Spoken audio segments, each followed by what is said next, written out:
శశివర్ణం చతుర్భుజం ప్రసన్నవదనం ఛాయే సర్వవిఘ్నోపశాంతయే. గురుర్బ్రహ్మా గురుర్విష్ణుః గురుర్దేవో మహేశ్వరः గురుః సాక్షాత్ పరం బ్రహ్మ తస్మై శ్రీ గురవే నమః. వ్యాసాయ విష్ణురూపాయ వ్యాసరూపాయ విష్ణవే నమో వై బ్రహ్మనిధయే వాసిష్ఠాయ నమో నమః. పూజంతం రామ రామేతి మధురం మధురాక్షరం ఆరుహ్య కవితాశాఖాం వందే వాల్మీకికోకిలం. శ్రుతిస్మృతిపురాణానాం ఆలయం కరుణాలయం నమామి భగవత్పాదశంకరం లోకశంకరం. వాగర్థావకసంపృక్తౌ వాగర్థకృతికర్తయే జగతఃపితరౌ వందే పార్వతీ పరమేశ్వరౌ. శుద్ధిం సమగ్రహితమస్వయమేవ లక్ష్మీః శ్రీరంగరాజమహిషీమధురైర్కటాక్షైః వైదగ్ధ్యవర్ణకుడముఖనగౌరవైర్యాం కండూలకర్ణకుహరానకమయోధయన్ హైమోపపుండ్రవజహన్మకుటం సనాసం మందస్మితం మకరకుండలచారుగండం బింబాధరం బహుళదీర్ఘకృపాకటాక్షం శ్రీవేంకటేశం భవత్మని సన్నిధత్తాం. విమలపటి కమలపుటి పుస్తక రుద్రాక్షస్తహస్తపురి కామాక్షి లక్ష్మలాక్షి లలిత విభంచి విమాసికరించి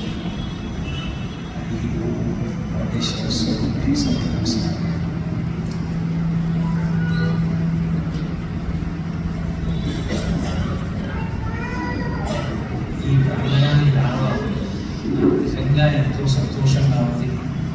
మీ కుటుంబాలు ఇక్కడ నివసిస్తూ వీళ్ళందరూ కలిపి ప్రభుత్వంతో ఈ వినాయక నవరాత్రులు చేసుకుని అందులో అందరూ నాలుగై వాళ్ళ సాయంకాలం ప్రవచనానికి నన్ను ఆహ్వానించడం, వాళ్ళందరినీ చూసి అదృష్టంగా విఘ్నేశ్వరుడి యొక్క నిర్గీత కృపాకటాక్షణ వీక్షణగా భావిస్తున్నాను.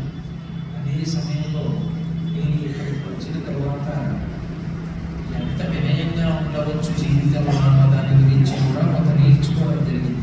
ఎందుకంటే ప్రతిష్ఠులైనటువంటి వ్యక్తులు మాన్యులు శ్రీ ఎంఎన్ రావు గారు కానీ, చౌదరి గారు కానీ, ఎదిరాజులు గారు కానీ, పౌర్ణియ గారు కానీ, వీళ్ళందరూ సమాజంలో ప్రతిష్ఠులైన వ్యక్తులు, ఉన్నతమైన స్థాయిని వృద్ధివారు. అయినా కూడా వారితో పోలిస్తే నిజానికి నాకంత స్థాయి లేదు, నేనంత గొప్పవాడిని కాదు. కానీ వినయం అన్న మాట అర్థం ఏంటంటే అంతర్వాళ్ళు ఏదో ఒక మంచితనాన్ని, ఒక విభూతిని చూసి గౌరవించగలిగినటువంటి లక్షణం. వారితో పోలిస్తే ఏమీ కానీ మనం ఇంత గౌరవించిన వారి వినయాన్ని చూసి ఎంత నేర్చుకోవలసి ఉంటుందో జీవితంలో ఇక్కడ వచ్చిన తర్వాత ఇంకా బాగా అర్థం చేసుకున్నాను. వాళ్ళు నిత్య పూజ గురించి అడిగారు. ఈ పూజ అనేటువంటి మాట 84 లక్షల జీవరాశుల్లో మనుష్యునికి తప్ప ఏ ప్రాణికి కూడా విధింపబడలేదు. ఒక్క మనుష్యులకు మాత్రమే ఈ పూజ అన్న మాట విధింపబడింది.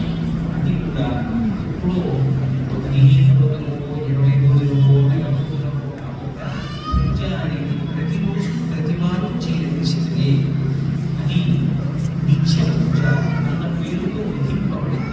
అసలు ఈ నిత్య పూజ అన్న మాట ఎందుకు వచ్చింది? ఈ పూజ చేయకపోతే వచ్చే ఇబ్బంది ఏమైనా ఉంటుందా? అంటే ఏదో భగవంతుడు మన మీద కోపడిస్తాడు, ఆయన్ని పూజించలేదని మనకి బాధ పెడతాడు. నిత్య పూజ చేయకపోతే మన వ్యక్తిత్వంలో ఏమైనా దోషం వస్తుందా అని ఆలోచన చేసినప్పుడు ఋషిప్రోక్తమైన పూజా విధానం వెనక ఎంత శాస్త్రీయమైన సిద్ధాంతము ప్రతిపాదింపబడిందో మనకు అర్థం అవుతుంది. 4 రకాలుగా నాడు ఉంటాయి శాస్త్రంతో. జనాలులోని మావిచేటటువంటి ప్రాణులు అందరికీ తెలుసు. ఆవుల దగ్గర నుంచి మనుష్యులు. అట్లాగే అడ్డజములు అంటే ఒకసారి ముందు పక్షి గుడ్డు పెట్టి ఆ గుడ్డులో నుంచి మళ్ళీ రెండవసారి పిల్ల వస్తుంది. అందుకని అడ్డజములు అంటారు. శ్వేతజములు అంటే చెమటల నుంచి పుట్టేవి, వేలు మొదలైనవి. భూజములు అంటే భూమిని చీల్చుకుని పైకొచ్చే చెట్లు మొదలైనవి. ఇటువంటి ప్రాణులు 84 లక్షల జీవరాశులు ఉన్నాయి. ఈ 84 లక్షల జీవరాశులలో కృతజ్ఞత అన్న మాట ఒక్క మనిషికి మాత్రమే చెప్పబడింది. పుట్టిన ఏ ప్రాణి కృతజ్ఞతతో ఉండాలి అని విధింపబడలేదు. ఒక్క తనంత తానుగా చాలా విశ్వాసాన్ని కలిగి ఉంటుంది. కృతజ్ఞత అంటే చేసిన ఉపకారాన్ని జ్ఞాపకం పెట్టుకుని ప్రత్యుపకారం చేయడం. చేసిన ఉపకారాన్ని గుర్తు పెట్టుకుని ప్రత్యుపకారం చేయడం ప్రాథమిక స్థాయి అయితే, అపకారం చేసిన వాడికి కూడా ఉపకారం చేయగలగడం చాలా గొప్ప స్థాయి. అందుకే సుమతీ శతకర్త ఉపకారికి ఉపకారము విపరీతము కాదు చేయ వివరింపంగా అపకారికి ఉపకారము నెపమెన్నక చేయువాడు నేర్పరి సుమతి అంటాడు. ఒక మనిషి శరీరాన్ని బట్టి కాదు మనిషి అని శాస్త్రం చెప్పేది. మనిషి యొక్క నడవడిని బట్టి ఈయన మనిషి అని చెప్తారు. మనిషికి ఉండవలసిన ప్రధానమైన లక్షణం ఏంటి అంటే కృతజ్ఞత. ఎంత చిన్న ఉపకారం మనం పొందినా అది జ్ఞాపకం పెట్టుకుని వారు ఉపకారం చేశారు అని స్మరించగలిగిన లక్షణం. అందుకే రామాయణం ఇది చాలా ప్రముఖంగా ప్రస్తావన చేస్తూ వృతీచ ప్రతికర్తవ్యం ఏష ధర్మ సనాతన అంటుంది. అసలు సనాతన ధర్మములకు ప్రాణప్రదమైన సిద్ధాంతం ఏంటి అంటే కృతజ్ఞతా లక్షణం. ఆ కృతజ్ఞత ఒక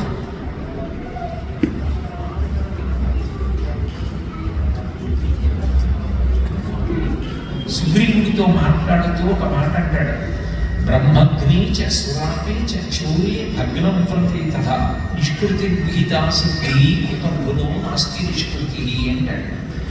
బ్రహ్మహత్య చేసిన వాడికి, సురాపాన కళ్ళు తాగిన వాడికి, అట్లాగే చోరీ దొంగతనం చేసిన వాడికి ఒక వ్రతం చేస్తాను అని నీళ్లు ముట్టుకుని ప్రతిజ్ఞ చేసి నీళ్లు ముట్టుకున్న ప్రతిజ్ఞ చేసినప్పటికీ వ్రతభంగం చేసిన వాడికి కూడా ప్రాయశ్చిత్తం ఉండేమో, కానీ ఉపకారాన్ని పొంది మరిచిపోయి తిరిగి ఉపకారం చేయడానికి సిద్ధపడని కృతజ్ఞుడు ఎవరుంటాడో ఆయనకి నిష్కృతి లేదు. కృతజ్ఞాయ దేవాయ జ్యోతిషాం పతయే నమః అంటారు వాణిజ్యహృదయం. కృతజ్ఞత ఉండకూడని విషయం. కృతజ్ఞతా లక్షణాన్ని నేర్పడానికి అసలు ఈ నిత్య పూజ అన్నది ప్రారంభమైంది. భగవంతునికి నిత్య పూజ దేనికి అంటే మనం ఆయన్ని పూజించుగా అన్న మాటకు అర్థం ఆయన్ని గౌరవించుగా. మీరు నన్ను పూజించారు అన్నాను అనుకోండి, మీరు నాకు పువ్వులు తెచ్చి వేశారా, పాదార్చన చేశారా, హస్తార్చన చేశారా, ఇవన్నీ కాదు. నేను అక్కడికి వెళ్ళానండి, వాళ్ళు నన్ను ఎంతో పూజ్యభావనతో చూశారు అంటారు. పూజ్యభావన అంటే విశేషమైనటువంటి ప్రేమ. ప్రేమ ఒక్కొక్కసారి అభివ్యక్తమైనప్పుడు ఒక్కొక్క పేరు పెట్టుకుంటుంది. ప్రేమగా చెప్పబడినప్పుడు నిస్వార్థమైనది అని గుర్తు. తల్లి, తండ్రి, భార్య, భర్త, గురువు వీళ్ళది నిస్వార్థమైన ప్రేమ. అట్లాగే చాలా కష్టంలో ఉన్న వ్యక్తిని చూసినప్పుడు మనసులో పెళ్ళుబుకిన ప్రేమకి దయ అని పేరు. శిష్యుడు మొదలైన వాళ్ళని చూసినప్పుడు మనసులో పెళ్ళుబుకిన ప్రేమకు వాత్సల్యము అని పేరు.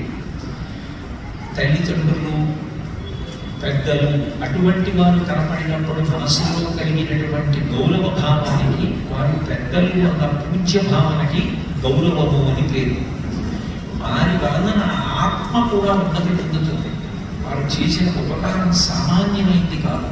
వారికి ప్రదక్షిణం చేయడం, వారికి నమస్కారం చేయడం నా ఆత్మని కూడా ఉన్నత గదుల వైపుకి నడుపుతుందని ఎవరి పట్ల నమ్ముతామో వారికి చేసే నమస్కారానికి భక్తి అని పేరు. గురువు భక్తి, గురువు గారి ఎందు భక్తి చూపిస్తారు. ఎందుకంటే గురువు పరబ్రహ్మంతో సమానము. ఎందుకని గురుభక్తి, మాతృభక్తి, పితృభక్తి, దేశభక్తి. భక్తి అన్నమాట ఎక్కడ వాడినా అది జీవోద్ధరణకు సంబంధించినది అని గుర్తు. భగవంతుడి పట్ల మనం భక్తిని చూపించడానికి పాటించే విధి విధానములకే పూజ అని పేరు. ఈ పూజ చేసేటప్పుడు తెల్లవారుజామున పూజ చేస్తారు. ఏదో ఒక సమయంలో పూజ చేయొచ్చు అని విధింపబడలేదు. పూజ అన్నది ఉదయం లేవగానే పూజ చేయాలి అని. ఎందుకు ఉదయం లేవగానే పూజ చేయాలి అంటే మనిషిగా బ్రతకడం అలవాటు కావాలి అంటే కృతజ్ఞత అలవాటు కావాలి. ఈశ్వరుడి కన్నా మనకి మహోపకారం చేసినటువంటి వాడు లోకంలో ఇంకొకరు ఉంటాడు.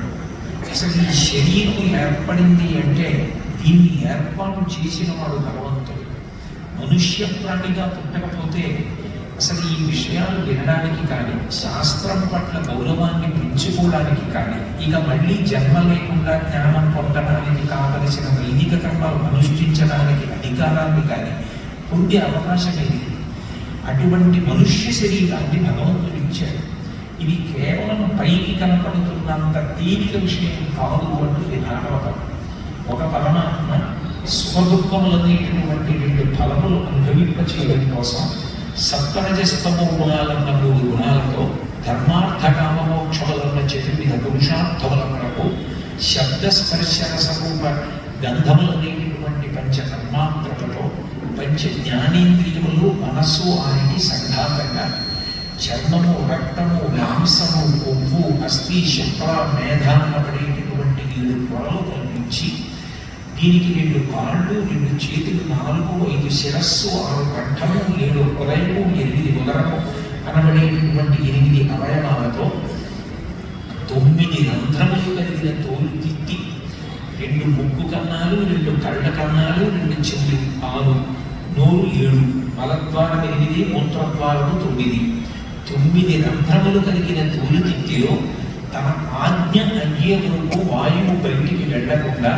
ప్రాణ అపాన ధ్యాన ఉదాన సమాన నాగ పూర్వ కోమక ధనంజయ దేవదత్తములను పడేటటువంటి 10 వాయువులను ఊహించి నిలబెట్టిన వాడు ఆయన ఆజ్ఞ అయ్యే వరకు ఆ ఊపిరి ఆగడానికి వీల్లేదు. ఆయన ఆజ్ఞ అయిపోయిన తర్వాత 1,000,000 మంది వైద్యులు కూడి వచ్చిన దాని మరణమయ్యేది వ్యాధి మానలేదు. 1,000,000 మంది వైద్యులు చుట్టూ వచ్చి నిలబడిన ఆయన ఊపిరి ఆగిపోవాలి అని భగవంతుడు నిర్ణయం చేస్తే దాన్ని తీర్చగలిగిన వాడు. అతని ఊపిరి ఉండాలి, బ్రతకాలి అని భగవంతుడు నిర్ణయం చేస్తే మృత్యుజేయుతనోటి 2 కోరలు చిక్కి బ్రతికి 40 ఏళ్ళ బ్రతుకోవచ్చు. మృత్యుజేయుత 2 కోరలలో చిక్కి కూడా బ్రతకవచ్చు. అది ఆయన ఆజ్ఞ మీద ఆధారపడి ఉంటుంది. అటువంటి భగవంతుడు ఇంత గొప్ప శరీరాన్ని ఏర్పాటు చేశాడు. ఇంత గొప్ప శరీరాన్ని ఆయన ఇచ్చాడు. ఇందులో ఇంద్రియములను ఇచ్చి నువ్వు ఈ లోకంలో ఉన్నటువంటి సుఖములను అనుభవించు అన్నాడు. అందులో ప్రధానంగా జ్ఞానేంద్రియములు అంటారు. కళ్ళు, ముక్కు, చెవులు, నాలుక, చర్మం, ఈ 5 జ్ఞానేంద్రియములు అంటారు. నిజానికి మనం ఎన్ని కోట్ల సుఖాలు అనుభవించినా, ఎన్ని కోట్ల దుఃఖాలు అనుభవించినా, అన్ని సుఖాలు అన్ని దుఃఖాలు ఈ 5 ఇంద్రియముల మీదనే ఆధారపడి ఉంటాయి. ఈ 5 ఇంద్రియములను ఇచ్చిన వాడు భగవంతుడు అక్కడే. లోకంలో ఎన్నో కొత్త కొత్త విషయాలు కనిపెడుతున్నారు, మంచిదే. కానీ కంటిని కనిపెట్టిన వాడి పడవకు లేడు. చనిపోయే ముందు వీరునామా రాసి తన కంటిని తన శరీరం పడిపోగానే సాధ్యమైనంత వేగంగా కనుగుడ్లు తొలగించి దాచివేతనికి పెట్టమని ఇవ్వగలడేమో తప్ప కొత్తగా కంటిని తయారు చేసి తెచ్చి ఎవరికో పెట్టడం మాత్రం ఇప్పటివరకు లేదు. ఒక గుండె తయారు చేయడం అన్నది లేదు, కాలేయం తయారు చేయడం అన్నది లేదు, మూత్రపిండాలు తయారు చేయడం అన్నది లేదు. ఇవన్నీ తయారు చేసి లోపల పెట్టిన వాడెవరు? తిన్నది జీర్ణం చేస్తున్న వాడెవరు? నేనే పప్పు, కూర, పచ్చడి, పులుసు, పెరుగు తినేసిన తర్వాత పొరపాటున చిట్ట పెరుగు అన్నం తింటుండగా వాంతి వస్తే మళ్ళీ ఆ అన్నాన్ని తిరిగి తినను. కానీ లోపలికి వెళ్ళిపోయిన ఇన్ని పదార్థములు కలిసిపోతే అహం వైశ్వానరో భూత్వా ప్రాణినాం దేహమాశ్రిత ప్రాణాపాన సమాయుక్తం పచాన్యన్నం చతుర్విధం అని దాన్ని జీర్ణం చేస్తున్న వాడెవరు? మిగిలిపోయిన పిప్పి యొక్క దుర్వాసన కింది రంధ్రములలోంచి బయటికి రాకుండా ఆపి తెల్లవారేటప్పటికి సంవరణీకండంలో సవలిపోయేటట్టుగా చేసి ఆ పిప్పి అంతా వెళ్ళిపోయేటట్టు చేస్తున్న వాడెవరు? బ్రహ్మాండ పిండాండములను సమన్వయం చేస్తున్న వాడెవరు? ఈ పిండాండములకు పంచభూతములు ఉంటాయి, బ్రహ్మాండమునందు పంచభూతములు ఉంటాయి. పృథివ్యాపస్తేజో వాయువుల ఆకాశాలు అక్కడ ఉన్నాయి, పృథివ్యాపస్తేజో వాయువుల ఆకాశాలు ఇక్కడ ఉన్నాయి. దీనికి ఆకలిస్తే బ్రహ్మాండంలో అరటిపండు తీసి పిండాండంలో పడేయండి. పిండాండంలో అరటిపండు జీర్ణమైతే పిప్పి విరిగిపోతే దాన్ని మళ్ళీ బ్రహ్మాండం ఉంచుకోవాలి. దీనికి దాహం వేస్తే బ్రహ్మాండంలో నీళ్లు తీసి పిండాండంలో పోయాలి. పిండాండంలో అపరిశుభ్రమైన నీరు వీగిపోతే మళ్ళీ బ్రహ్మాండం పుచ్చుకోవాలి. దీనికి గాలి కావలసి ఉంటే బ్రహ్మాండంలో గాలిని పుచ్చుకోవాలి. మలినమైపోతే ఆ గాలిని బ్రహ్మాండం పుచ్చుకోవాలి. బ్రహ్మాండ పిండాండంలో సమన్వయం చేస్తున్న వాడు ఎవరు? అది ఆగిపోయింది అనుకోండి, అదే మృత్యు. బ్రహ్మాండంలో ఇందులోకి వెయ్యట్లేదు, తీసుకోవాలి. బ్రహ్మాండంలో గాలిని పిండాండం పుచ్చుకోవట్లేదు, బయటికి వదిలిపెట్టట్లేదు. బ్రహ్మాండంలో నీరు పిండాండం తీసుకోవట్లేదు, లోపల నీరు బయటికి ఎట్టలేదు. బ్రహ్మాండ పిండాండ సమన్వయం ఆగిపోవడానికి మృత్యువు లేదు. ఎవరు చేస్తున్నాడు ఈ సమన్వయం? లోకంలో ఎన్నో విషయాలు చూశాను, ఎన్నో చదువుకున్నాను, ఎన్నో చెప్పాను, అక్కడికి ఎక్కడికో వెళ్ళాను, ప్రవచనం చేసి వచ్చాను. నాలో ఉన్న పదార్థం అయిపోతుందన్న విషయం, నేను నీరసపడిపోతున్నానన్న విషయం నాకు తెలియదు. కానీ ఆకలి రూపంలో లోపల మంట పుట్టించి నువ్వు పదార్థం తిరుగుని చెప్తున్నవాడు ఎవరు? నువ్వు గడలిపోయావు, నిద్రపోని ఆవలింత రూపంలో చెప్తున్నవాడు ఎవరు? నీకు దాహం వేస్తోంది, నీళ్లు తాగని చెప్పినవాడు ఎవరు? దాహం వేస్తే నీటి రూపంగా ఉండి మళ్ళీ దాహం తీర్చిన వాడెవరు? సంజీవనం సమస్య జగత శరీరాత్మిక భవయుక్తించే ముక్తి భవస్య పరమాత్మన అంటాడు రాశుడు లింగం ప్రాణంలో. నీటి రూపంలో ఉండేవాడే ఒక్కొక్క భూతానికి ఒక్కొక్క ధర్మం పెట్టాడు. నీరు కిందకి వెళ్ళాలి, కిందకి వెళ్ళాలి కాబట్టి కడుపు కిందకి పెట్టాడు, నోరు పైకి పెట్టాడు. దాహం వెయ్యనాలి, నీరు తాగితే కడుపులోకి వెళ్ళి ప్రాణులను రక్షింపబడాలి. అగ్ని పైకి లేవాలి, అగ్ని పైకి లేవలేదనుకోండి వంట ఎలా దొరుకుతుంది, యజ్ఞం ఎలా దొరుకుతుంది, పితుకార్యం ఎలా దొరుకుతుంది? అగ్ని పైకి లేవాలని, నీరు కిందకెట్టాలని నియమం పెట్టి దానికి అనుగుణంగా శరీర నిర్మాణం చేసిన వాడు ఎవరో ఉన్నాడు. ఎవరో లేకుండా ఇది జరగదు. ఈ వేదిక ఉంది అంటే దీన్ని వేసిన వారు ఎవరో ఉన్నారు. ఇక్కడ ఈ పరికరం ఉంది అంటే దీన్ని పెట్టిన వారు ఎవరో ఉన్నారు. నాకు ఈ పూలదండ వేశారు అంటే పూలదండ తయారు చేసిన వారు ఎవరో ఉన్నారు.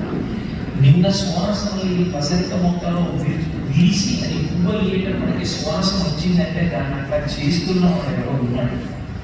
ఒక వేదికని చూసి వేదికని నిర్మాణం చేసిన వాడు కంటితో చూడకపోయినా ఉన్నాడని నిర్ణయించుకున్నట్లే ఈ కంటితో చూడకపోయినా ఇవన్నీ జరగడానికి కారణమైన వాడు ఉన్నాడని నమ్మడానికే శ్రద్ధ అని పిలుస్తారు. శంకరాచార్య వారు వ్యాఖ్యానం చేస్తూ శాస్త్రస్య పూర్వాంక్యస్య సత్యబుద్ధ్యావధారణ సహస్రడ్డ కలికా సిద్ధి ఇలా వస్తూపలభ్యతే అంటారు. గురువు గారు చెప్పిన మాట, శాస్త్రం చెప్పిన మాట సత్యము అని ఎవరు నమ్మాడో వాడు శ్రద్ధ కలిగిన వాడు అంటాడు. శ్రద్ధావాన్ వహతి జ్ఞానం సంజీంద్రియ జ్ఞానం లబ్ధ్వా పరాం శాంతిం వచరేణ అధిగచ్చతి అంటాడు గీతాచార్యుడు. అటువంటి శ్రద్ధ చేత భగవంతుడు తెలియబడుతూ ఉంటాడు. అటువంటి ఉపాసన చేత ఆయన తెలియబడతాడు. అంతగా ఉన్నవాడే కానీ మనకి ఎందుకు కనపడడండి అంటే నెయ్యి ఎక్కడుంది? పాలలోనే. పాలలోనే ఉన్న నెయ్యి నాకు ఎందుకు కనపడదు? ఆ పాలు పితకాలి, తీసుకురావాలి, పొయ్యి మీద పెట్టాలి, సన్నని సెగ మీద కాల్చాలి, పొంగిపోకుండా చూసుకోవాలి, అగ్నిహోత్రాన్ని నిజనం చేయాలి, గోరువెచ్చగా అయిన తర్వాత కొద్దిగా పెరుగు వేసి తోడు పెట్టాలి, ఆ తర్వాత ఆ పాలు కలపకూడదు, కొన్ని గంటలైన తర్వాత కూడుకోవాలి, అందులోకి కవ్వం దింపాలి, తాడు కట్టాలి, చిలకాలి, వెన్న పడాలి, పైకి తీయాలి, గిన్నెలో పెట్టాలి, మళ్ళీ అగ్నిహోత్రం మీద ఉడికించాలి, అది కరగాలి, నెయ్యాలి. ఎక్కడి నుంచి వచ్చింది? నెయ్యి పాల నుంచి వచ్చింది. దరిద్రం కనపడాలి పాలలో ఉన్నది. మనం తింటున్న నెయ్యి పాలలో ఉన్నది. ఇంకా సాధన చేస్తే తప్ప పైకి రానిది. అంతటా ఉన్న భగవంతుడు సాధన లేకుండా ఒక లోకంలో కనపడాలంటే ఎట్లా కనపడతాడు?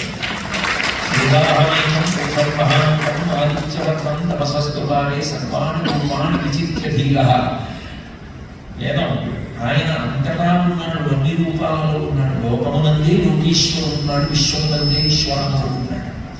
ఆ ఉన్నవాడు ఒక రూపంతో కనపడడానికి పరమ భాగవతోత్తములైన వాళ్ళు ఈ రూపంగా కనపడమని ప్రార్థన చేస్తే ఆ ప్రేమకు లోకి ఒక రూపాన్ని తీస్తున్నాడు తప్ప నిజానికి ఆయన కంటూ ఒక రూపం లేదు. అజాయమానో బహుధానుజాయతే ఏంటిది వేదం. ఒక రూపం లేనివాడు అనేక రూపములు పొందాడు. పరిత్రాణాయ సాధూనాం వినాశాయ చ దుష్కృతాం ధర్మ సంస్థాపనార్థాయ సంభవామి అన్నాడు. నేను నిజానికి ఒక రూపం ఎందుకు తీసుకుంటాను అంటే మొట్టమొదటి కారణం పరిత్రాణాయ సాధూనాం, పరమ భాగవతోత్తములైన వెళ్ళిన వాళ్ళ మాట నిలబెట్టడానికి వాళ్ళు కోరుకున్నారు కాబట్టి ఒక రూపం తీసుకున్నాను. లేకపోతే నాకు రూపంతో అవసరం లేదు, నేను అంతటా నిండి ఉన్నాను. ఇందుగలడందులేడిది సందీహముగలతో చెక్కి సర్వోపగతం ఎద్దెత్తుగదికి చూచిన అంతర్దీకరణడు కానభక్తుడు వింటే అంటాడు భగవానుడు. ఆయన లేనిది లేదు, అంత ఆయన దృశ్యతే సూర్యదేవిగా కనపడే దాంట్లో వినపడే దాంట్లో అంతటా వ్యాపించి ఉంది పరబ్రహ్మం. తలయందు నెయ్యి ఉన్నట్టు అటువంటి పరబ్రహ్మాన్ని దర్శించాలి అంటే ఆ భక్తి కలిగిన వాడి మాట నిలబెట్టడానికి ఒక రూపాన్ని పొంది కిందకు వస్తాడు. తార అంటే భూమి కన్నా కోట్ల రెట్లు పెద్దది, కానీ కంటితో చూస్తే మిడుకు అంటూ చిన్నదిగా కనపడదు. అది నిజంగా కిందకు వచ్చింది అనుకోండి, ఈ భూమిని కప్పేస్తుంది. అన్ని రెట్లు పెద్దది. అవతార కిందకు వస్తే అవతార. అప్పుడు దాని యథార్థ రూపాన్ని మనం చూడలేం కాబట్టి అన్ని కోట్ల రెట్ల పెద్దది భూమి మీదకి దిగితే మనం ఎలా చూడగలము? అందులో తన రూపం తీసుకుని ఈ మాంస చిక్షువు చేత చూడడానికి వీలుగా దిగి రావాలి కరచక్రమంలో, అప్పుడు చూడగలం. అవతారముగా వచ్చాడు అంటే అంతటా వ్యాపించిన వాడు ఒక రూపమును పొంది కరచక్రమంతో కిందికి దిగి వచ్చాడు. అట్లా ఎన్నోసార్లు వచ్చాడు. వేదోద్ధారణ మంత్రాభరణ ధర్మ నిర్మాణ ప్రహ్లాదత్రాణ బలిప్రతారణ ప్రహంకార నిర్వాపణ వైదేహీరమణ ధనంజయ జయ వ్యాపార పారీణ చోరీ దివ్యత్కరుణ తమోహరణ తండ్రి వెంకటేశ ప్రభువు అంటాడు. ఎన్నోసార్లు కిందికి దిగి వచ్చాడు. ఆ వచ్చినవన్నీ అవతారం, అవన్నీ ఆయన రూపములు. అంతేగాని ఆ నామానికి రూపానికి కట్టుబడు. ఆ పేరు దగ్గర ఏముండదు, తత్వం ఉంటుంది. అలాగే శుక్లాంబరధరం విష్ణు శశికర్ణం చతుర్భుజం ప్రసన్నవదనం ధ్యాయేత్ సర్వవిఘ్నోపశాంతయే అంటున్నారు. అంటే విష్ణు అన్నారు కదండి, వినాయకుడు విష్ణు అన్న పేరు ఎలా అన్వయమవుతుంది అంటే పేరు కాదు. విష్ణువు అంటే వ్యాపకత్వం. విఘ్నేశ్వరుడి పరబ్రహ్మంగా చెప్పింది వేద గణానాం త్వా గణపతిం భవామహే కవిం కవీనాం. కవిం కవీనాం అంటే సృష్టికర్తలకు సృష్టికర్త వెతుకుంది. ఆయన్ని సాక్షాత్ పరబ్రహ్మంగా కీర్తించి, అందుకని వ్యాపకత్వంతో ఉన్నవాడు. పరమశివుడి గురించి చెప్పారనుకోండి, ఆ పాతాళ హస్తాంత భవన బ్రహ్మాండమావిస్ఫుర జ్యోతిష్పాండిక లింగమౌళిల సత్పుర్ణిందువంతామృతై అస్తోపామృతమేకమీ సమని సముద్రాను పాతాంచమం ధ్యాయే దీక్షిత సిద్ధయే ధ్రువపతం విప్రోభిషించే జీవం బ్రహ్మాండ వ్యాప్తైహావసిత హిమరుచాభా సమనాభుజంగై కంఠే కలాహ కపర్దాహ కంఠశిశిఖరాశ్చండకోదండహస్తాః త్రిక్షారుద్రాక్షమాలాసురంతపురుషస్యాభవామూర్తివేదాః రుద్రాశ్రీ రుద్రసూక్త ప్రణితవిభవానం ప్రయచ్చస్తు సౌఖ్యం. బ్రహ్మాండ వ్యాప్తదేహ అంతటా నిండిపోయేది శివుడు. ఆ తత్వం తెలియకపోతే పేర్ల కోసం పడడం, తత్వం తెలిస్తే పేర్లతో గొడవలేదు. ఉన్నది ఆపర బ్రహ్మమే అనేక రూపాలతో కనపడుతుంది. నన్ను కోటేశ్వరరావు గారు అంటారు కొంతమంది, గురువు గారు అంటారు కొంతమంది, మా శిష్యుడు అంటారు గురువు గారు, మా అబ్బాయి అంటారు మా అమ్మాయి గారు, వేరే అంటాడు మా స్నేహితుడు, నాతో కలిసి చదువుకున్నవాడు. ఎంతమంది ఎన్ని రకాలుగా పిలిచినా క్రీస్తుని మాత్రం నన్ను ఏకస్వమేవ బహుదా భవభాసియోతే విశ్వంతీ వృషభకేతన మల్లినాథ శ్రీభ్రామణి ప్రియ సుభాశ్రయ లోకనాథ శ్రీ మల్లికార్జున విభూ తవ సుప్రభాతం అంటారు. మల్లికార్జున సుప్రభాతం ఆ ఉన్న ఒక్క పదార్థమే ఇన్నిగా ప్రకాశిస్తాం. అటువంటి పరబ్రహ్మము నిజానికి ఇవన్నీ చేస్తోంది. ఆయన నా కంటికి కనపడకపోవచ్చు, కానీ ఆయన ఉన్నాడు కాబట్టి తిన్నది జీర్ణం చేస్తున్నాడు. ఉన్నాడు కాబట్టి రాత్రి నిద్రాకాలిక సుఖాన్ని ఇస్తున్నాడు. ఆ నిద్ర కష్టమైందనుకోండి, పడుకోవడానికి భయపడిపోతుంది, కానీ నిద్ర సుఖం. గాఢ నిద్ర పట్టేసి పొద్దున్నే తీర్చాడు అనుకోండి, ఏమంటే రాత్రి బాగా నిద్ర పట్టిందా అని అడిగారు అనుకోండి, బా ఎంత హాయిగా నిద్ర పట్టేసింది ఎవరండి అంటాడు. నిద్ర సుఖం. నిద్రాకాలిక సుఖాన్ని ఇచ్చి ఆ సుఖంలో శరీరానికి కలిగిన బడలికనంతటినీ తీసేస్తున్నాడు, మనసుకి కలిగిన ఖేదాన్నంతటినీ తీస్తున్నాడు. లేకపోతే ఏదో వినకూడని వార్త విన్నాడు, మనసు ఖేదం పొందింది, కానీ ఆ మనసు నాకు కుంగిపోతే ప్రమాదం. అందుకని దానికి బడలిక తీర్చాడు నిద్ర సుఖం అన్న పరిస్థితిని కల్పించి. ఇవన్నీ చేస్తున్నవాడు ఈశ్వరుడు. పూజ అన్న విషయంలో ప్రధానంగా జ్ఞాపకం పెట్టుకోవలసిన మౌలికమైన సిద్ధాంతం, మీ అందరూ బాగా విద్యావంతులు సమున్నతమైన స్థానంలో చేసి చేసిన వారు కాబట్టి నేను పెద్ద వివరణ మీకు చేయక్కర్లేదు. అసలు నిజానికి చెప్పవలసిన అవసరం కూడా దీనికి అంటే నన్ను నేను గ్రహింపు చేసుకోవడానికి తప్ప మీకు చెప్పాలని చెప్పడం కాదు. మీరు తెలియని వారు కాదు. ఈశ్వరుడు కొన్ని కోట్ల సుఖములకు కారణాన్ని 5 ఇంద్రియములతో కల్పిస్తాడు. కన్ను, చెవి, ముక్కు, నాలుక, చర్మం. ఇది మీకు బాగా అర్థం కావాలి అంటే నేను ఒక్క మాట చెప్తాను, ఇప్పుడు అక్కర్లేదు. మీరు ఇంటికి వెళ్ళిన తర్వాత ఒక్కసారి ఆలోచించండి. భగవంతుడు ఏదైనా ఒక తిథిని నిర్ణయించేసి ఫలానా తిథి నాడు, ఫలానా తేదీ నాడు ఉదయం 10 గంటల నుంచి 11 గంటల వరకు మనుష్య ప్రాణులందరికీ కూడా వాళ్ళకు ఉండే 5 జ్ఞానేంద్రియములు అట్లాగే ఉంటాయి. ఎక్కడికి ఏమైతో పాడైపో 5 ఇంద్రియములు అట్లా ఉంటాయి.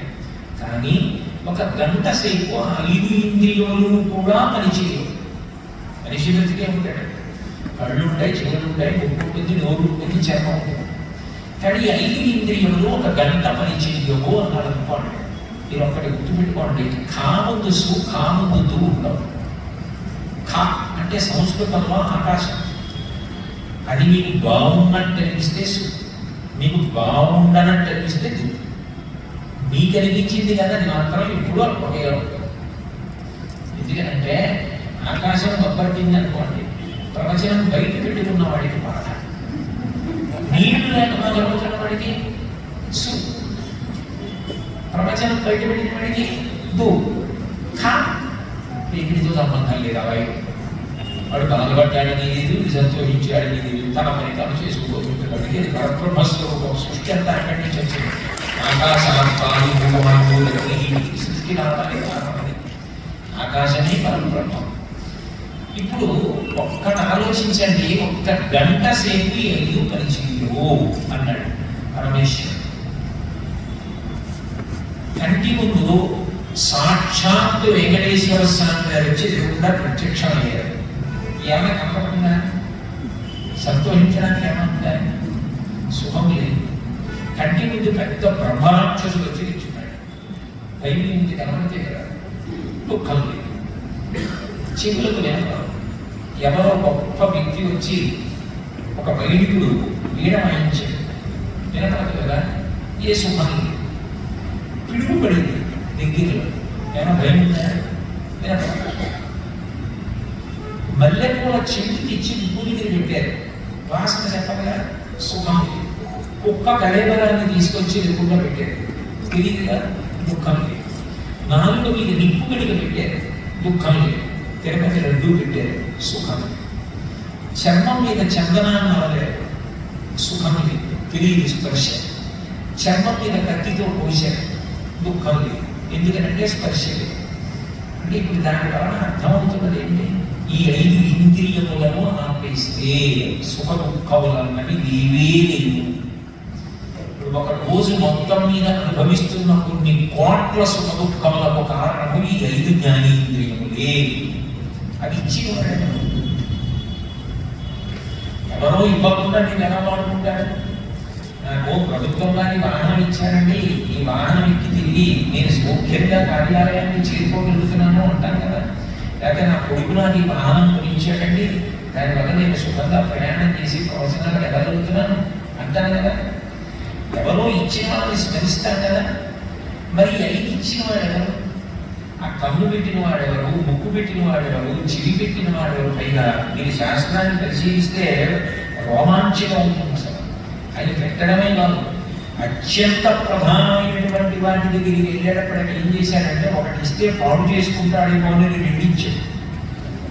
ఒక కన్నీ ఇచ్చాడు అనుకోండి, ఎక్కడో పాడు చేసుకుంటే జీవితాంతం అంధుడైపోతాడని 2 కళ్ళు ఇచ్చాడు. ఊపిరి అన్ని తీరాలి. మొట్టమొదటి అత్యవసర ద్వారాన్ని కనిపెట్టిన వాడు భగవంతుడు. వీడికి పరిశ్రమ స్తమానం పడుతుంది, ఊపిరి తీయలేదని నోటితో ఊపిరి అందుకోవడానికి అవకాశం కల్పించింది. అత్యవసర ద్వారం లేదనుకోండి, పరిశ్రమకి ఊపిరి ముసుగుపోయేది, వాళ్ళు అక్కడ పోయింది కాదు.